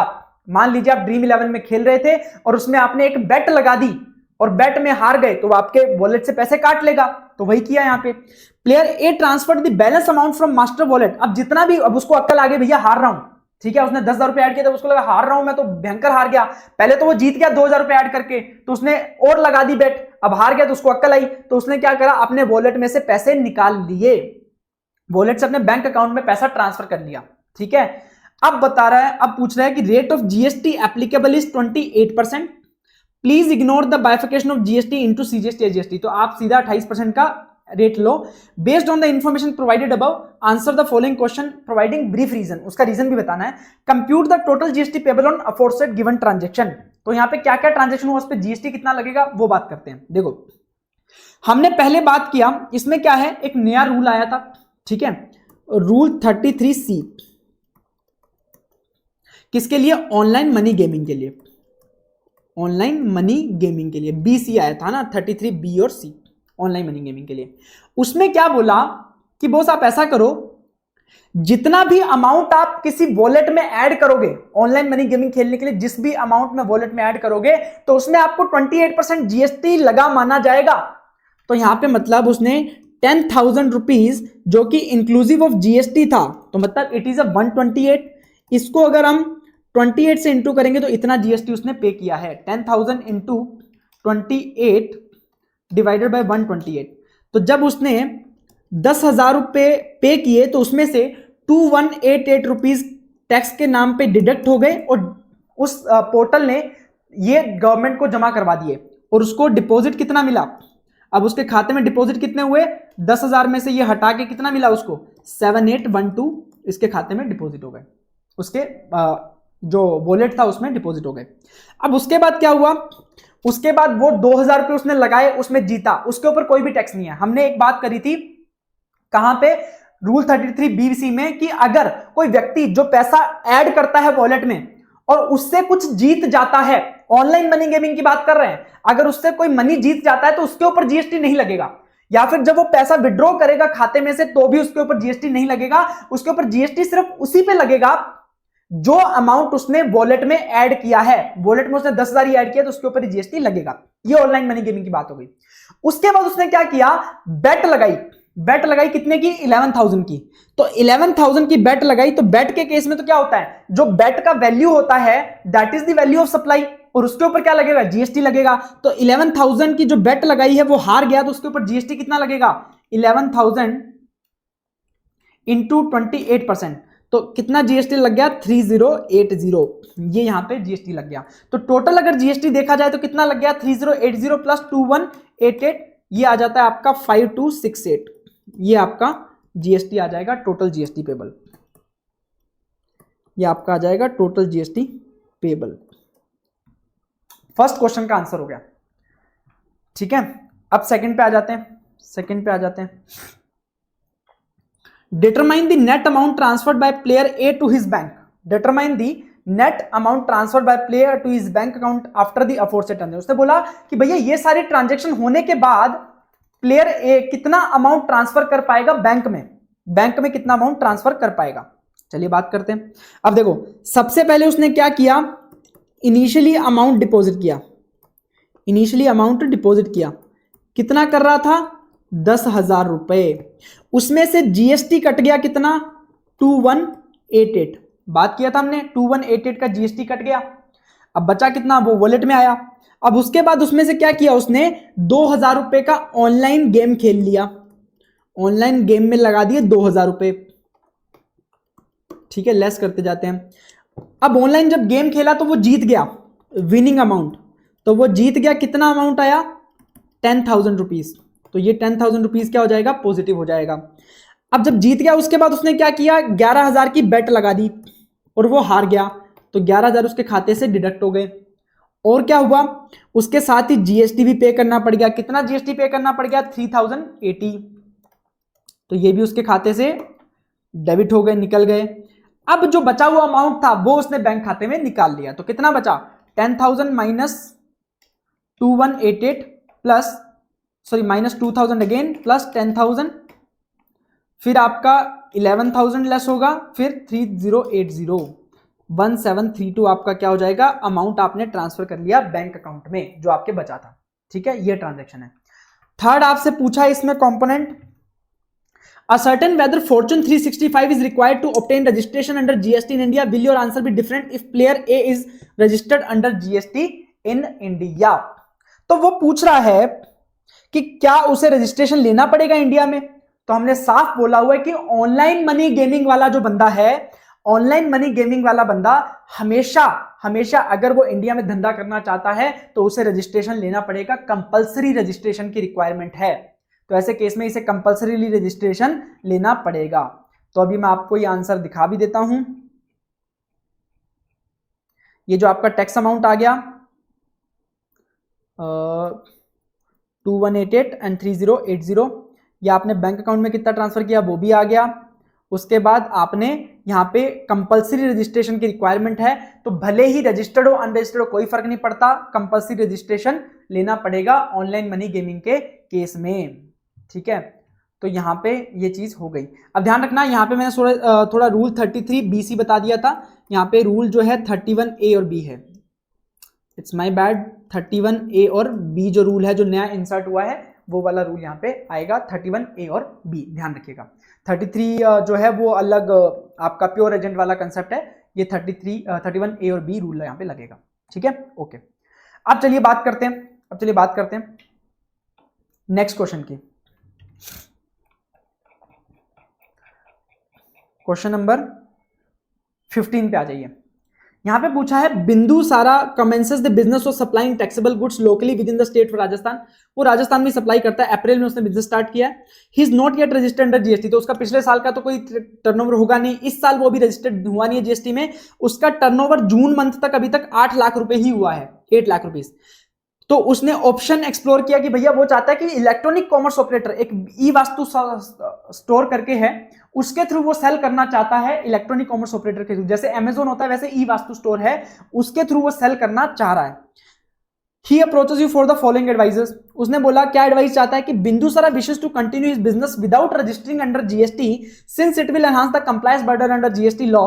Can he supply the goods through e-vastu store without obtaining GST registration? You are required to advise him. देखो पहले क्या होता था कि अगर कोई पर्सन सप्लाई ऑफ गुड्स कर रहा है थ्रू इलेक्ट्रॉनिक कॉमर्स ऑपरेटर तो he was required to obtain the compulsory registration, but अब वो वाला पॉइंट हट गया। अब क्या बोला गया कि अगर कोई व्यक्ति इलेक्ट्रॉनिक कॉमर्स ऑपरेटर के थ्रू सप्लाई ऑफ गुड्स कर रहा है तो ऐसे केस में उसे रजिस्ट्रेशन लेने की जरूरत नहीं है। पहली बात, उसका जो टर्नओवर है वो थ्रेशोल्ड क्रॉस नहीं करना चाहिए, जो लिमिट होती है रजिस्ट्रेशन के लिए 20 लाख 10 लाख 40 लाख की। दूसरा, उसको कुछ कंडीशन फुलफिल करनी पड़ेंगी। क्या क्या कंडीशन है, जैसे इंटरस्टेट सप्लाई की बात हो गई, इंटरस्टेट सप्लाई नहीं कर सकता, ठीक है, या एक से ज्यादा स्टेट में सप्लाई नहीं कर सकता, ठीक है, यूनिक एनरोलमेंट नंबर लेना पड़ेगा, पैन डिक्लेयर करना पड़ेगा, ये सारी बहुत सारी जो है लिमिट वो बताई गई, तो वो भी हम बात करेंगे। उसके बाद उसने पूछा discuss the GST implication in case Bindusara supplies goods through electronic commerce platform. तो अब इसमें जीएसटी इंप्लीकेशन क्या होगा अगर वो जो प्लेटफॉर्म है उसके थ्रू सेल करेगा। तो पहली बात, जब रजिस्ट्रेशन होना कंपलसरी नहीं है तो वो सामने वाला रजिस्ट्रेशन नहीं लेगा, और जब रजिस्ट्रेशन नहीं लेगा तो बिंदुसारा को कोई भी जीएसटी कंप्लायंस करने की जरूरत नहीं है, पहली बात। दूसरी बात, जो ई वास्तु स्टोर है, अब उसको क्या करना पड़ेगा कि ई वास्तु स्टोर को कोई टीसीएस कलेक्ट नहीं करना, क्योंकि जो सप्लायर है वो अनरजिस्टर्ड है, तो टीसीएस कलेक्ट नहीं करना, और ना ही ये नोटिफाइड सर्विसेज है जो टैक्स ई वास्तु स्टोर पे करे, वो भी नहीं करना। तो ई वास्तु स्टोर को जस्ट डिटेल बतानी पड़ेगी, गवर्नमेंट को डिटेल्स बतानी पड़ेंगी कि उनके थ्रू किन किन अनरजिस्टर्ड सप्लायर ने सप्लाई किया है, वो डिटेल बतानी पड़ेगी, बाकी कोई जीएसटी इंप्लीकेशन नहीं आएगा। तो चलिए इसका आंसर डिस्कस करते हैं क्वेश्चन नंबर 15 का। क्वेश्चन नंबर 15, पहली बात, yes Bindusara can supply goods through e Vastu store without obtaining GST registration. क्यों? क्योंकि यहां पे बोला गया है कि person making supplies of goods through an ECO who is required to collect TCS, उसका अगर एग्रीगेट टर्नओवर थ्रेशोल्ड से एक्सीड नहीं करता है, and are exempted from obtaining registration subjected to following condition, namely क्या कंडीशन क्या है?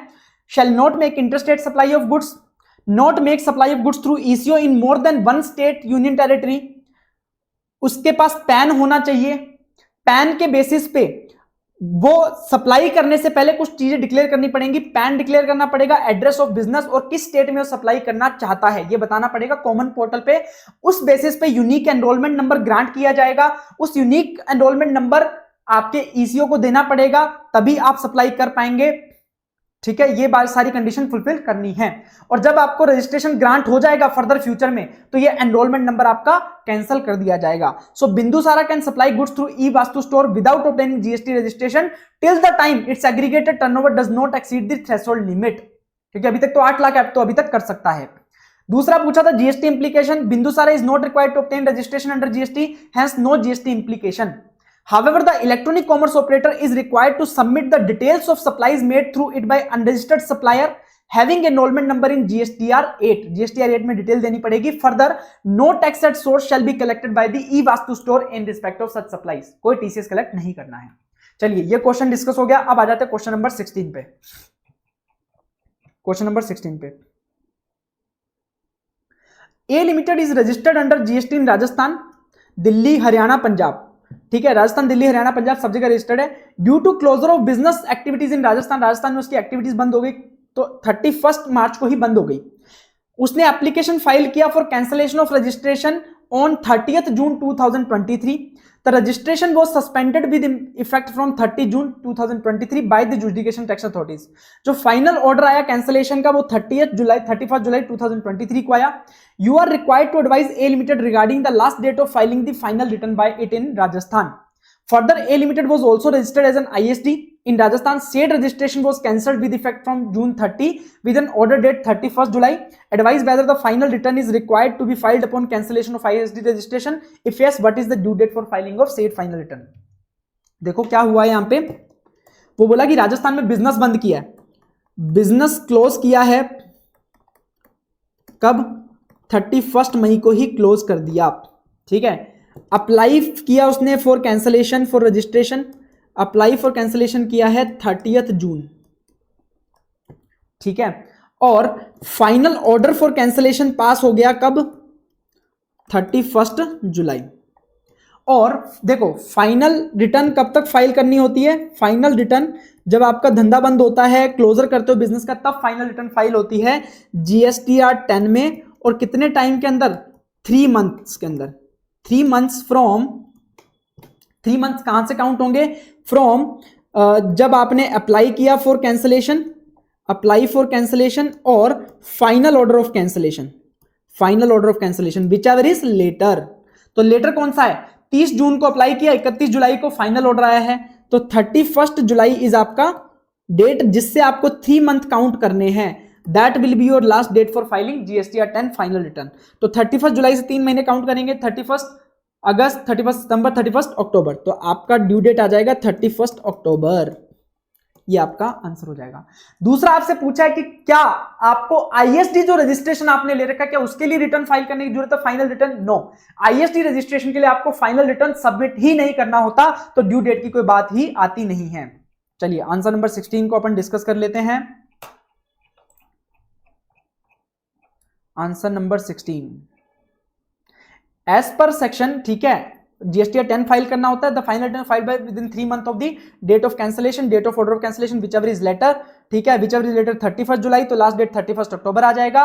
Since an ISD is not required to furnish return under this, final return is not required to be filed upon cancellation of ISD registration, therefore A Limited is not required to furnish final return for ISD registration cancelled, ठीक है, कोई return file नहीं करनी। अब बात आ जाते हैं question number 17 पे, क्वेश्चन नंबर 17 पे आ जाते हैं।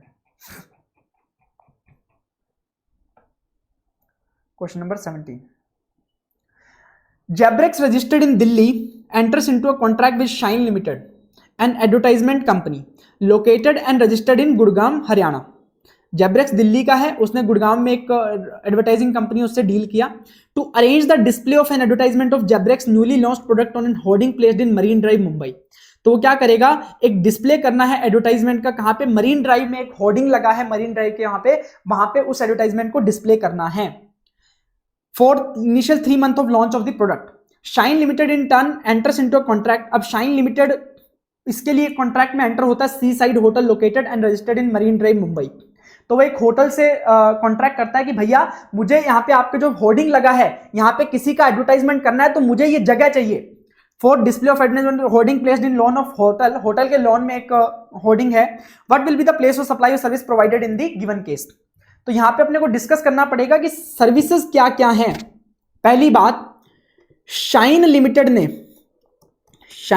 ने सप्लाई किया है सर्विसेज किसको, जैब्रेक्स को, ठीक है। अब इसमें आपको क्या बताना है, but will the place of supply, दोनों बताना है। फर्स्ट सर्विसेज तो ये हो गई। सेकंड, उस सर्विस को प्रोवाइड कराने के लिए शाइन लिमिटेड को भी सर्विस लेना पड़ा किससे, होटल है जो मुंबई में जो होटल है उससे सर्विस लिया किसने, शाइन लिमिटेड ने। ये सप्लायर हो गए, ये रेसिपिएंट हो गए, ठीक है। अब देखो दोनों का नेचर देखना है अपने को। इस पे एक रीसेंट सर्कुलर आया था, इसके लिए क्वेश्चन बना है। इसमें बोला गया कि बॉस, जो शाइन लिमिटेड जैब्रेक्स को क्या सर्विस दे रहा है, एडवर्टाइजमेंट की। शाइन लिमिटेड जैब्रेक्स को बोल रहा है कि बॉस आपको चाहिए कि मरीन ड्राइव पे आपका एडवर्टाइजमेंट लगाया जाए, हम लगा देंगे, सारी रिस्पॉन्सिबिलिटी हमारी है। होर्डिंग लगाना, वहां पे जगह लेना, वहां पे आपका जो पोस्टर लगाना, सब लगाना हमारी जिम्मेवारी है। तो इसका मतलब शाइन लिमिटेड ने एक कंपोजिट सप्लाई उसको दी है, क्या, किस चीज की, एडवर्टाइजमेंट सर्विसेज की। तो ऐसे केस में एडवर्टाइजमेंट सर्विसेज, अब देखो यहां पे क्या लगेगा, सेक्शन 12 या सेक्शन 13, दोनों एंटिटी इंडिया की हैं, तो क्या लगेगा, सेक्शन 12। सेक्शन 12 में क्या कोई एडवर्टाइजमेंट सर्विसेज के लिए कोई स्पेसिफिक सेक्शन है, नहीं है। तो ऐसे केस में जनरल रूल लगेगा, और जनरल रूल में क्या लगेगा, location of recipient will be the place of supply. Recipient कौन है, जैब्रेक्स, और जैब्रेक्स का लोकेशन कहां पे है, दिल्ली में। तो जो आपका प्लेस ऑफ सप्लाई हो जाएगा वो क्या हो जाएगा, दिल्ली हो जाएगा इन फर्स्ट सप्लाई जो शाइन लिमिटेड ने जैब्रेक्स को दी है। अब दूसरा क्या हुआ, शाइन लिमिटेड को वहां पे एडवर्टाइजमेंट दिखाना था मुंबई में। अब शाइन लिमिटेड के पास तो कोई जगह नहीं थी मुंबई में, ना ही होर्डिंग था। तो शाइन लिमिटेड गया किसी होटल के पास, उसे बोला कि भैया तुम्हारे लॉन में जो स्पेस है वहां पे होर्डिंग में मुझे किसी की एडवर्टाइजमेंट दिखानी है, उसके लिए पैसा बताओ कितना लोगे। तो होटल ने बोला ठीक है बॉस, ये होर्डिंग पे तुम अपना एडवर्टाइजमेंट लगा सकते हो। तो होटल ने उसको एडवर्टाइजमेंट सर्विस नहीं दी। होटल को मतलब नहीं है कि उस होर्डिंग का वो क्या करेगा। होटल ने सिंपल बोला कि बॉस मेरा तो यहां पे होर्डिंग लगा हुआ, इसके ऊपर तो एडवर्टाइजमेंट कर ले। मतलब होटल ने वहां की जो उसकी इमूवेबल प्रॉपर्टी है वो एक तरह से रेंट पे दे दी, ठीक है। तो इसका मतलब होटल ने जो सर्विसेज दी है वो किसके रिलेटेड दी है, इमूवेबल प्रॉपर्टी के रिलेटेड दी है। तो इसका मतलब जो होटल लोकेशन ऑफ सप्लायर कहां पे है, मुंबई में है। अब जो प्लेस है जहां पे ये होर्डिंग दिखाया जाएगा वो कहां पे है, मुंबई में है। तो इसका मतलब इमूवेबल प्रॉपर्टी के केस में सेक्शन 12 में हमने पढ़ा है कि जहां पे वो प्रॉपर्टी लोकेटेड होती है वहीं पे क्या होता है, प्लेस ऑफ सप्लाई। तो ऐसे केस में मुंबई ही क्या हो जाएगा, प्लेस ऑफ सप्लाई हो जाएगा सेकंड केस में। तो चलिए सेक्शन 17 क्वेश्चन नंबर 17 को डिस्कस कर लेते हैं। क्वेश्चन नंबर 17, यहां पे दो सर्विसेज हैं। पहली सर्विसेज शाइन लिमिटेड ने जैब्रेक्स को दी है by way of arranging the display of advertisement. दूसरा सी साइड होटल ने शाइन लिमिटेड को दिया बाय प्लेसिंग द होर्डिंग। तो फर्स्ट वाले में लोकेशन दिल्ली हो जाएगा प्लेस ऑफ सप्लाई, सेकंड वाले में मुंबई आपका प्लेस ऑफ सप्लाई हो जाएगा, Mumbai Maharashtra is the place of supply, ठीक है। अब देखो ये तो क्वेश्चन हो गए आपके जीएसटी वाले। अब हम कस्टम वाले क्वेश्चंस पे आ जाते हैं। क्वेश्चन नंबर 18, क्वेश्चन नंबर 18 क्या बोला है कि product Hexa was imported by mister Narayan by air, the details of the import transaction. देखो एयर से मंगवाया है, ये ध्यान रखना। उसके बाद उसने बोला price of Hexa at exporters factory, ex factory price क्या है, $8,000। Freight from factory of the exporter to load airport, exporter की फैक्ट्री से लेके पोर्ट तक का, एयरपोर्ट तक का खर्चा कितना था, $500 sorry. Loading and handling charges at load airport, मतलब जहां से वो माल आ रहा है ना, कहां से, जो वहां की फैक्ट्री से आ रहा है, उस कंट्री से आ रहा है, एक्सपोर्ट कर रही है जो कंट्री, उसके यहां से, तो वहां पे कितना लोडिंग हैंडलिंग लगा, वो है $500। Freight from load airport to the airport of importation in India, वहां से इंडिया लाने का जो फ्रेट है वो $4,000 है। इंश्योरेंस चार्जेस है $2,000। Through the aircraft arrived on 24 नवंबर को एयरक्राफ्ट आ गया। बिल ऑफ एंट्री जो फाइल की गई है वो 20 नवंबर को फाइल कर दी गई है।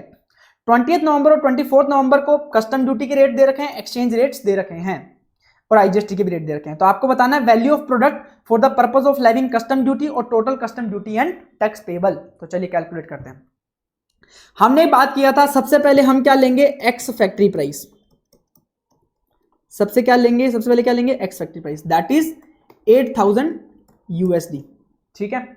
अब मुझे एक बात बताओ, जब और कोई तो ऑप्शनल एडिशन तो इसमें है नहीं, कोई भी ऑप्शनल एडिशन नहीं दिया गया है, तो अब बचा क्या, एयर और लोडिंग और हैंडलिंग, फ्रेट वगैरह और इंश्योरेंस। तो लोडिंग हैंडलिंग अनलोडिंग के केस में अगर माल एयरवेज के थ्रू आता है तो एक्चुअल कॉस्ट और 20% विचएवर इज लोअर हम लेते हैं।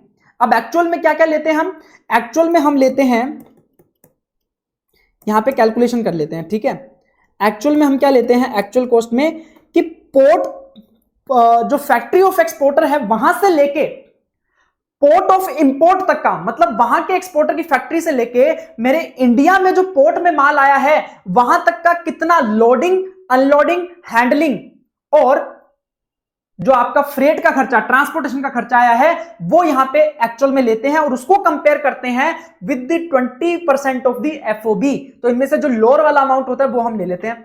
तो एक्चुअल अगर हमारा देखा जाए तो $500 हमारा क्या हो गया, लोडिंग, 500 हमारा क्या हो गया, हैंडलिंग, जो दो दे रखे हैं ना, 500 freight from factory of exporter to the load airport, 500 loading handling और 4000 freight from load airport to the India.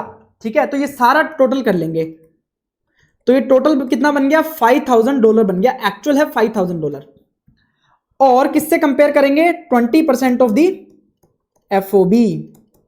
तो 20% हमें कैलकुलेट करना है एफओबी का। एफओबी क्या होता है, शिप में माल चढ़ने तक का खर्चा। शिप में माल चढ़ने तक का खर्चा क्या होगा, सबसे पहले तो एक्स फैक्ट्री प्राइस हो गया 8,000 प्लस, और क्या है शिप में चढ़ने का खर्चा $500 जो आपको पोर्ट तक लाना पड़ेगा शिप में चढ़ाने के लिए, तो ये खर्चा हो गया, प्लस $500 आपका हैंडलिंग और लोडिंग का, ये भी शिप में चढ़ाने तक का खर्चा है।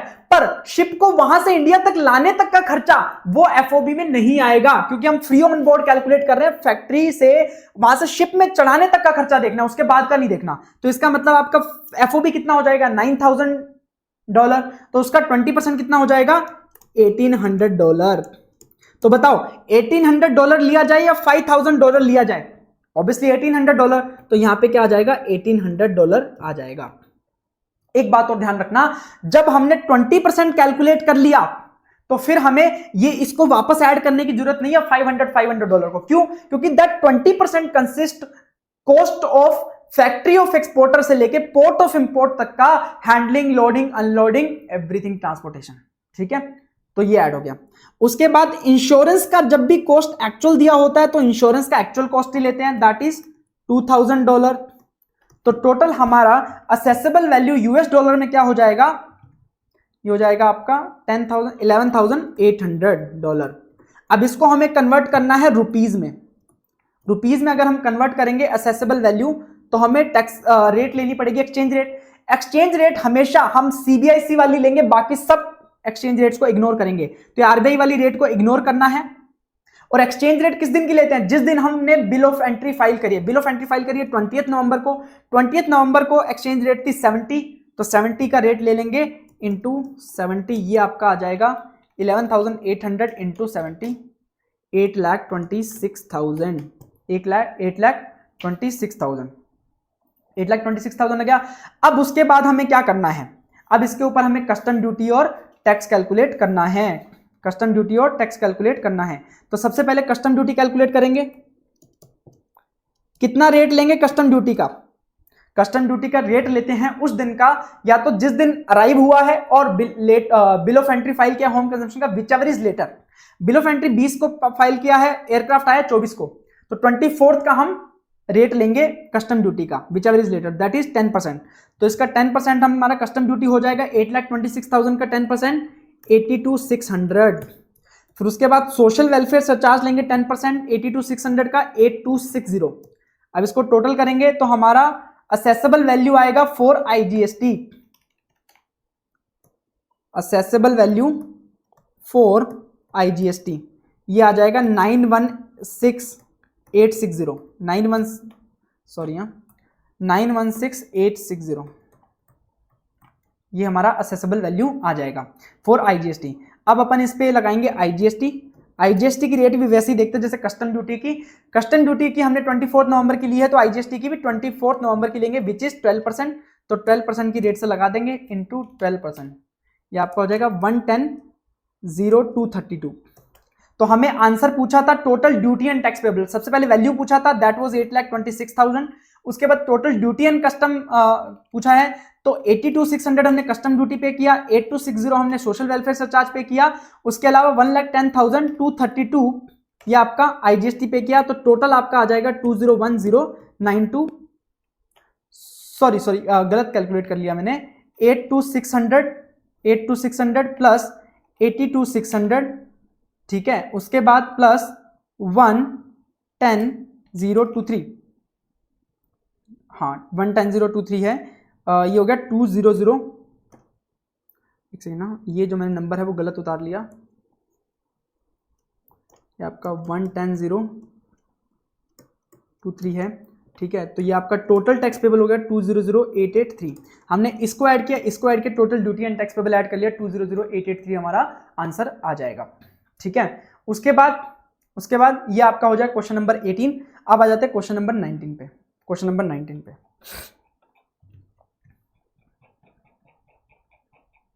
क्वेश्चन नंबर 19 ये भी आपका कस्टम वैल्यूएशन के रिलेटेड ही है। क्वेश्चन नंबर 19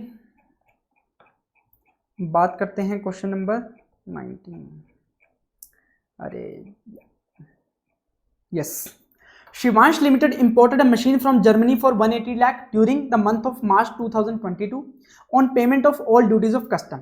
इसने एक मशीन इंपोर्ट करी थी मार्च में। Due to some technical manufacturing defect, the machine was exported to supplier for repairs in October 2022. The machine was re-imported without any remanufacturing or reprocessing in August 2023 after repairs. Since the machine was under warranty period, the repair were carried out free of cost। तो मतलब हमने machine भेजा out of India, अब वापस आ रहा है, free of cost repair हो गया, ठीक है। अब जब इंडिया में वापस एंटर करेगा तो क्या इसके ऊपर टैक्स पे करना है? पे करना है तो कितने पे करना है उसकी बात करेंगे। तो नॉर्मली तो पूरी मशीन की वैल्यू पे लगता है, बट यहां पे हमने लेवी एंड एग्जेम्पशन चैप्टर में परमानेंट इंपोर्टेशन पे एग्जेम्पशन की बात करी थी कि अगर माल आप रिपेयरिंग के लिए भेजते हो तो कुछ कंडीशन अगर आप पूरी कर देते हो तो आपका पूरा मशीन पे टैक्स नहीं लगेगा, बल्कि सिर्फ रिपेयर वाली कॉस्ट पे टैक्स लग जाएगा। चलिए बात करेंगे। Fair cost of repair is 10 lakh excluding cost of material, would have been 5 lakh. Cost of material 10 lakh होता और fair cost of repair 5 lakh होता। Actual insurance and freight charges 5 lakh 2.5 lakh each side का, ठीक है। The ownership of machine has not been change during the year, ownership same है। You are required to advise Shivansh limited on concession if any available for importation of the machinery after repair, also state the condition to be satisfied for availing such concession, also compute the custom duty integrate tax payable on re import of the machine. चलिए देखो हमारी condition क्या थी, हमारी condition क्या थी, अगर आप कोई मशीन को आउट ऑफ इंडिया भेज रहे हो रिपेयर के लिए, अब हमें पता है कि वो मशीन वापस आएगी, हमने सिर्फ रिपेयर के लिए भेजा है, तो जब आएगी तो क्या पूरी मशीन की वैल्यू पे कस्टम लग जाएगा या फिर कुछ उस पे एग्जेम्पशन है? तो हमने बात किया था लेवी एंड एग्जेम्पशन में, परमानेंट इंपोर्टेशन के केस में अगर रिपेयर के लिए हो तो क्या एग्जेम्पशन मिलता है। तो उसमें बोला था कि आप जो टैक्स लगाओ ना वो किसके ऊपर लगाओ, fair cost of repair, fair cost of repair including cost of material, including cost of material, उसके साथ ही freight plus insurance to and fro, जाने का और आने का फ्रेट और इंश्योरेंस का खर्चा, उसका जो वैल्यू आ रहा है उसके ऊपर टैक्स लगा दो। पर उसके लिए कुछ कंडीशन फुलफिल करनी थी कि जो आप मशीन इंपोर्ट करोगे वो आप 3 साल के अंदर अंदर इंपोर्ट कर लोगे, उसे 2 साल से एक्सटेंड भी किया जा सकता है। और क्या था कि जो मशीन गई थी और जो मशीन आ रही है that should be same machine होनी चाहिए, चेंज नहीं होना चाहिए। थर्ड, उसका ओनरशिप पहले जिसका था अभी भी उसी का ओनरशिप होना चाहिए, ownership should not have changed, ownership same. ये 3 कंडीशन फुलफिल होती है तो आपको ये एग्जम्पशन मिलता है। तो तीनों कंडीशन यहां पे फुलफिल हो रही है। अक्टूबर 22 में गई थी, अगस्त 23 में आ गई, 3 साल के अंदर आ गई, मशीन सेम आई है और उसके बाद उसका ओनरशिप भी चेंज नहीं हुआ है। तो चलिए कैलकुलेट करेंगे इसके ऊपर टैक्स कितना पे करना पड़ेगा। तो देखो वैसे तो उसने रिपेयर का कोई कॉस्ट नहीं लिया, बट हमें फेयर कॉस्ट ऑफ रिपेयर लेना होता है। एक्चुअल में कितना खर्चा हुआ फर्क नहीं पड़ता, पर वास्तव में अगर करवाते रिपेयर रियल टर्म्स में तो कितना खर्चा आता, तो वो खर्चा आता हमने बताया 5 lakh rupees plus cost of material वो 10 लाख रुपए, तो ये टोटल 15 लाख रुपए का खर्चा आता। उसके साथ ही to and from freight and insurance, freight plus insurance 2,50,000 one side, तो दोनों साइड कितना हो गया 5 लाख, ये टोटल अमाउंट आ गया 20 लाख रुपए का। This is the 20 lakh amount जिसके ऊपर हमें कस्टम ड्यूटी के लिए असेसेबल वैल्यू आ गई, इसके ऊपर टैक्स पे करना है। अब टैक्स कितना है, यहां पे बोला कि rate of basic duty is 15%, तो इसके ऊपर कस्टम ड्यूटी लगा दो 15%, that will comes to 3 lakh rupees. अब इसके ऊपर सोशल वेलफेयर सरचार्ज लगा दो 30,000, 10% of basic custom duty social welfare surcharge, इसको ऐड करेंगे 23,30,000, ये आपका असेसेबल वैल्यू आ जाएगा फॉर आईजीएसटी। अब आईजीएसटी लगाएंगे एट द रेट ऑफ 12% बोला है, तो यहां पे लगाएंगे 279,600 आ जाएगा। तो अगर टोटल ड्यूटी अगर हम कैलकुलेट करने जाएंगे तो 3 लाख को ऐड कीजिए, 30,000 को ऐड कीजिए, उसके साथ 279,600 को ऐड कीजिए, टोटल ड्यूटी जो आपका आ जाएगा 609,600 आपका टोटल ड्यूटी पेबल आ जाएगा। इस प्रकार से आपको आंसर करना है। उसके बाद क्वेश्चन नंबर 20 आपसे पूछा गया है, ये एफटीपी से है, एफटीपी से है, पूछा गया है, ये आपके क्वेश्चन बैंक का ही क्वेश्चन है। Export house Madhya Pradesh is engaged in export of goods to various neighbouring countries, ये स्टेटस होल्डर का पदवी चाहता है, उसके लिए you are required to discuss the same with reference to FTP, क्या कि उसे क्या क्या प्रिविलेज मिलेंगे अगर वो स्टेटस होल्डर बन जाता है। तो हमने इसमें डिस्कस किया था कि भैया जब अगर स्टेटस होल्डर हो जाते हो, 2 स्टार से ऊपर के स्टेटस होल्डर हो जाते हो, तो आपको वेयर हाउस बनाने को मिलता है, आपका पर्सनल वेयर हाउस।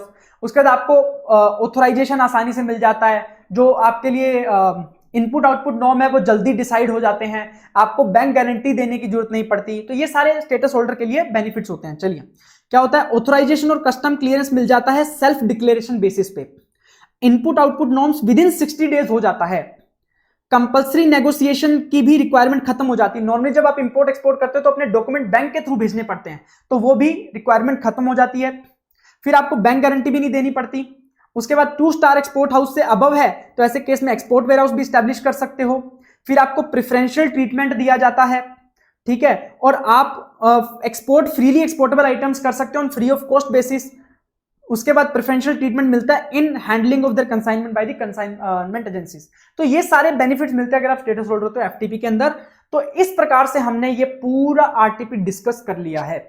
तो इस आरटीपी में जितने भी सारे न्यू क्वेश्चन थे वो भी मैंने आपको बता दिए, पुराने क्वेश्चन भी डिस्कस कर लिए, तो आप इसको अच्छे से देख लीजिएगा। कोई भी डाउट रहता है तो आप मुझे कांटेक्ट कर सकते हैं, मुझे व्हाट्सएप या टेलीग्राम पे मैसेज दे सकते हैं, मैं आपको रिप्लाई करूंगा। Don't worry about that. Thank you so much, best of luck.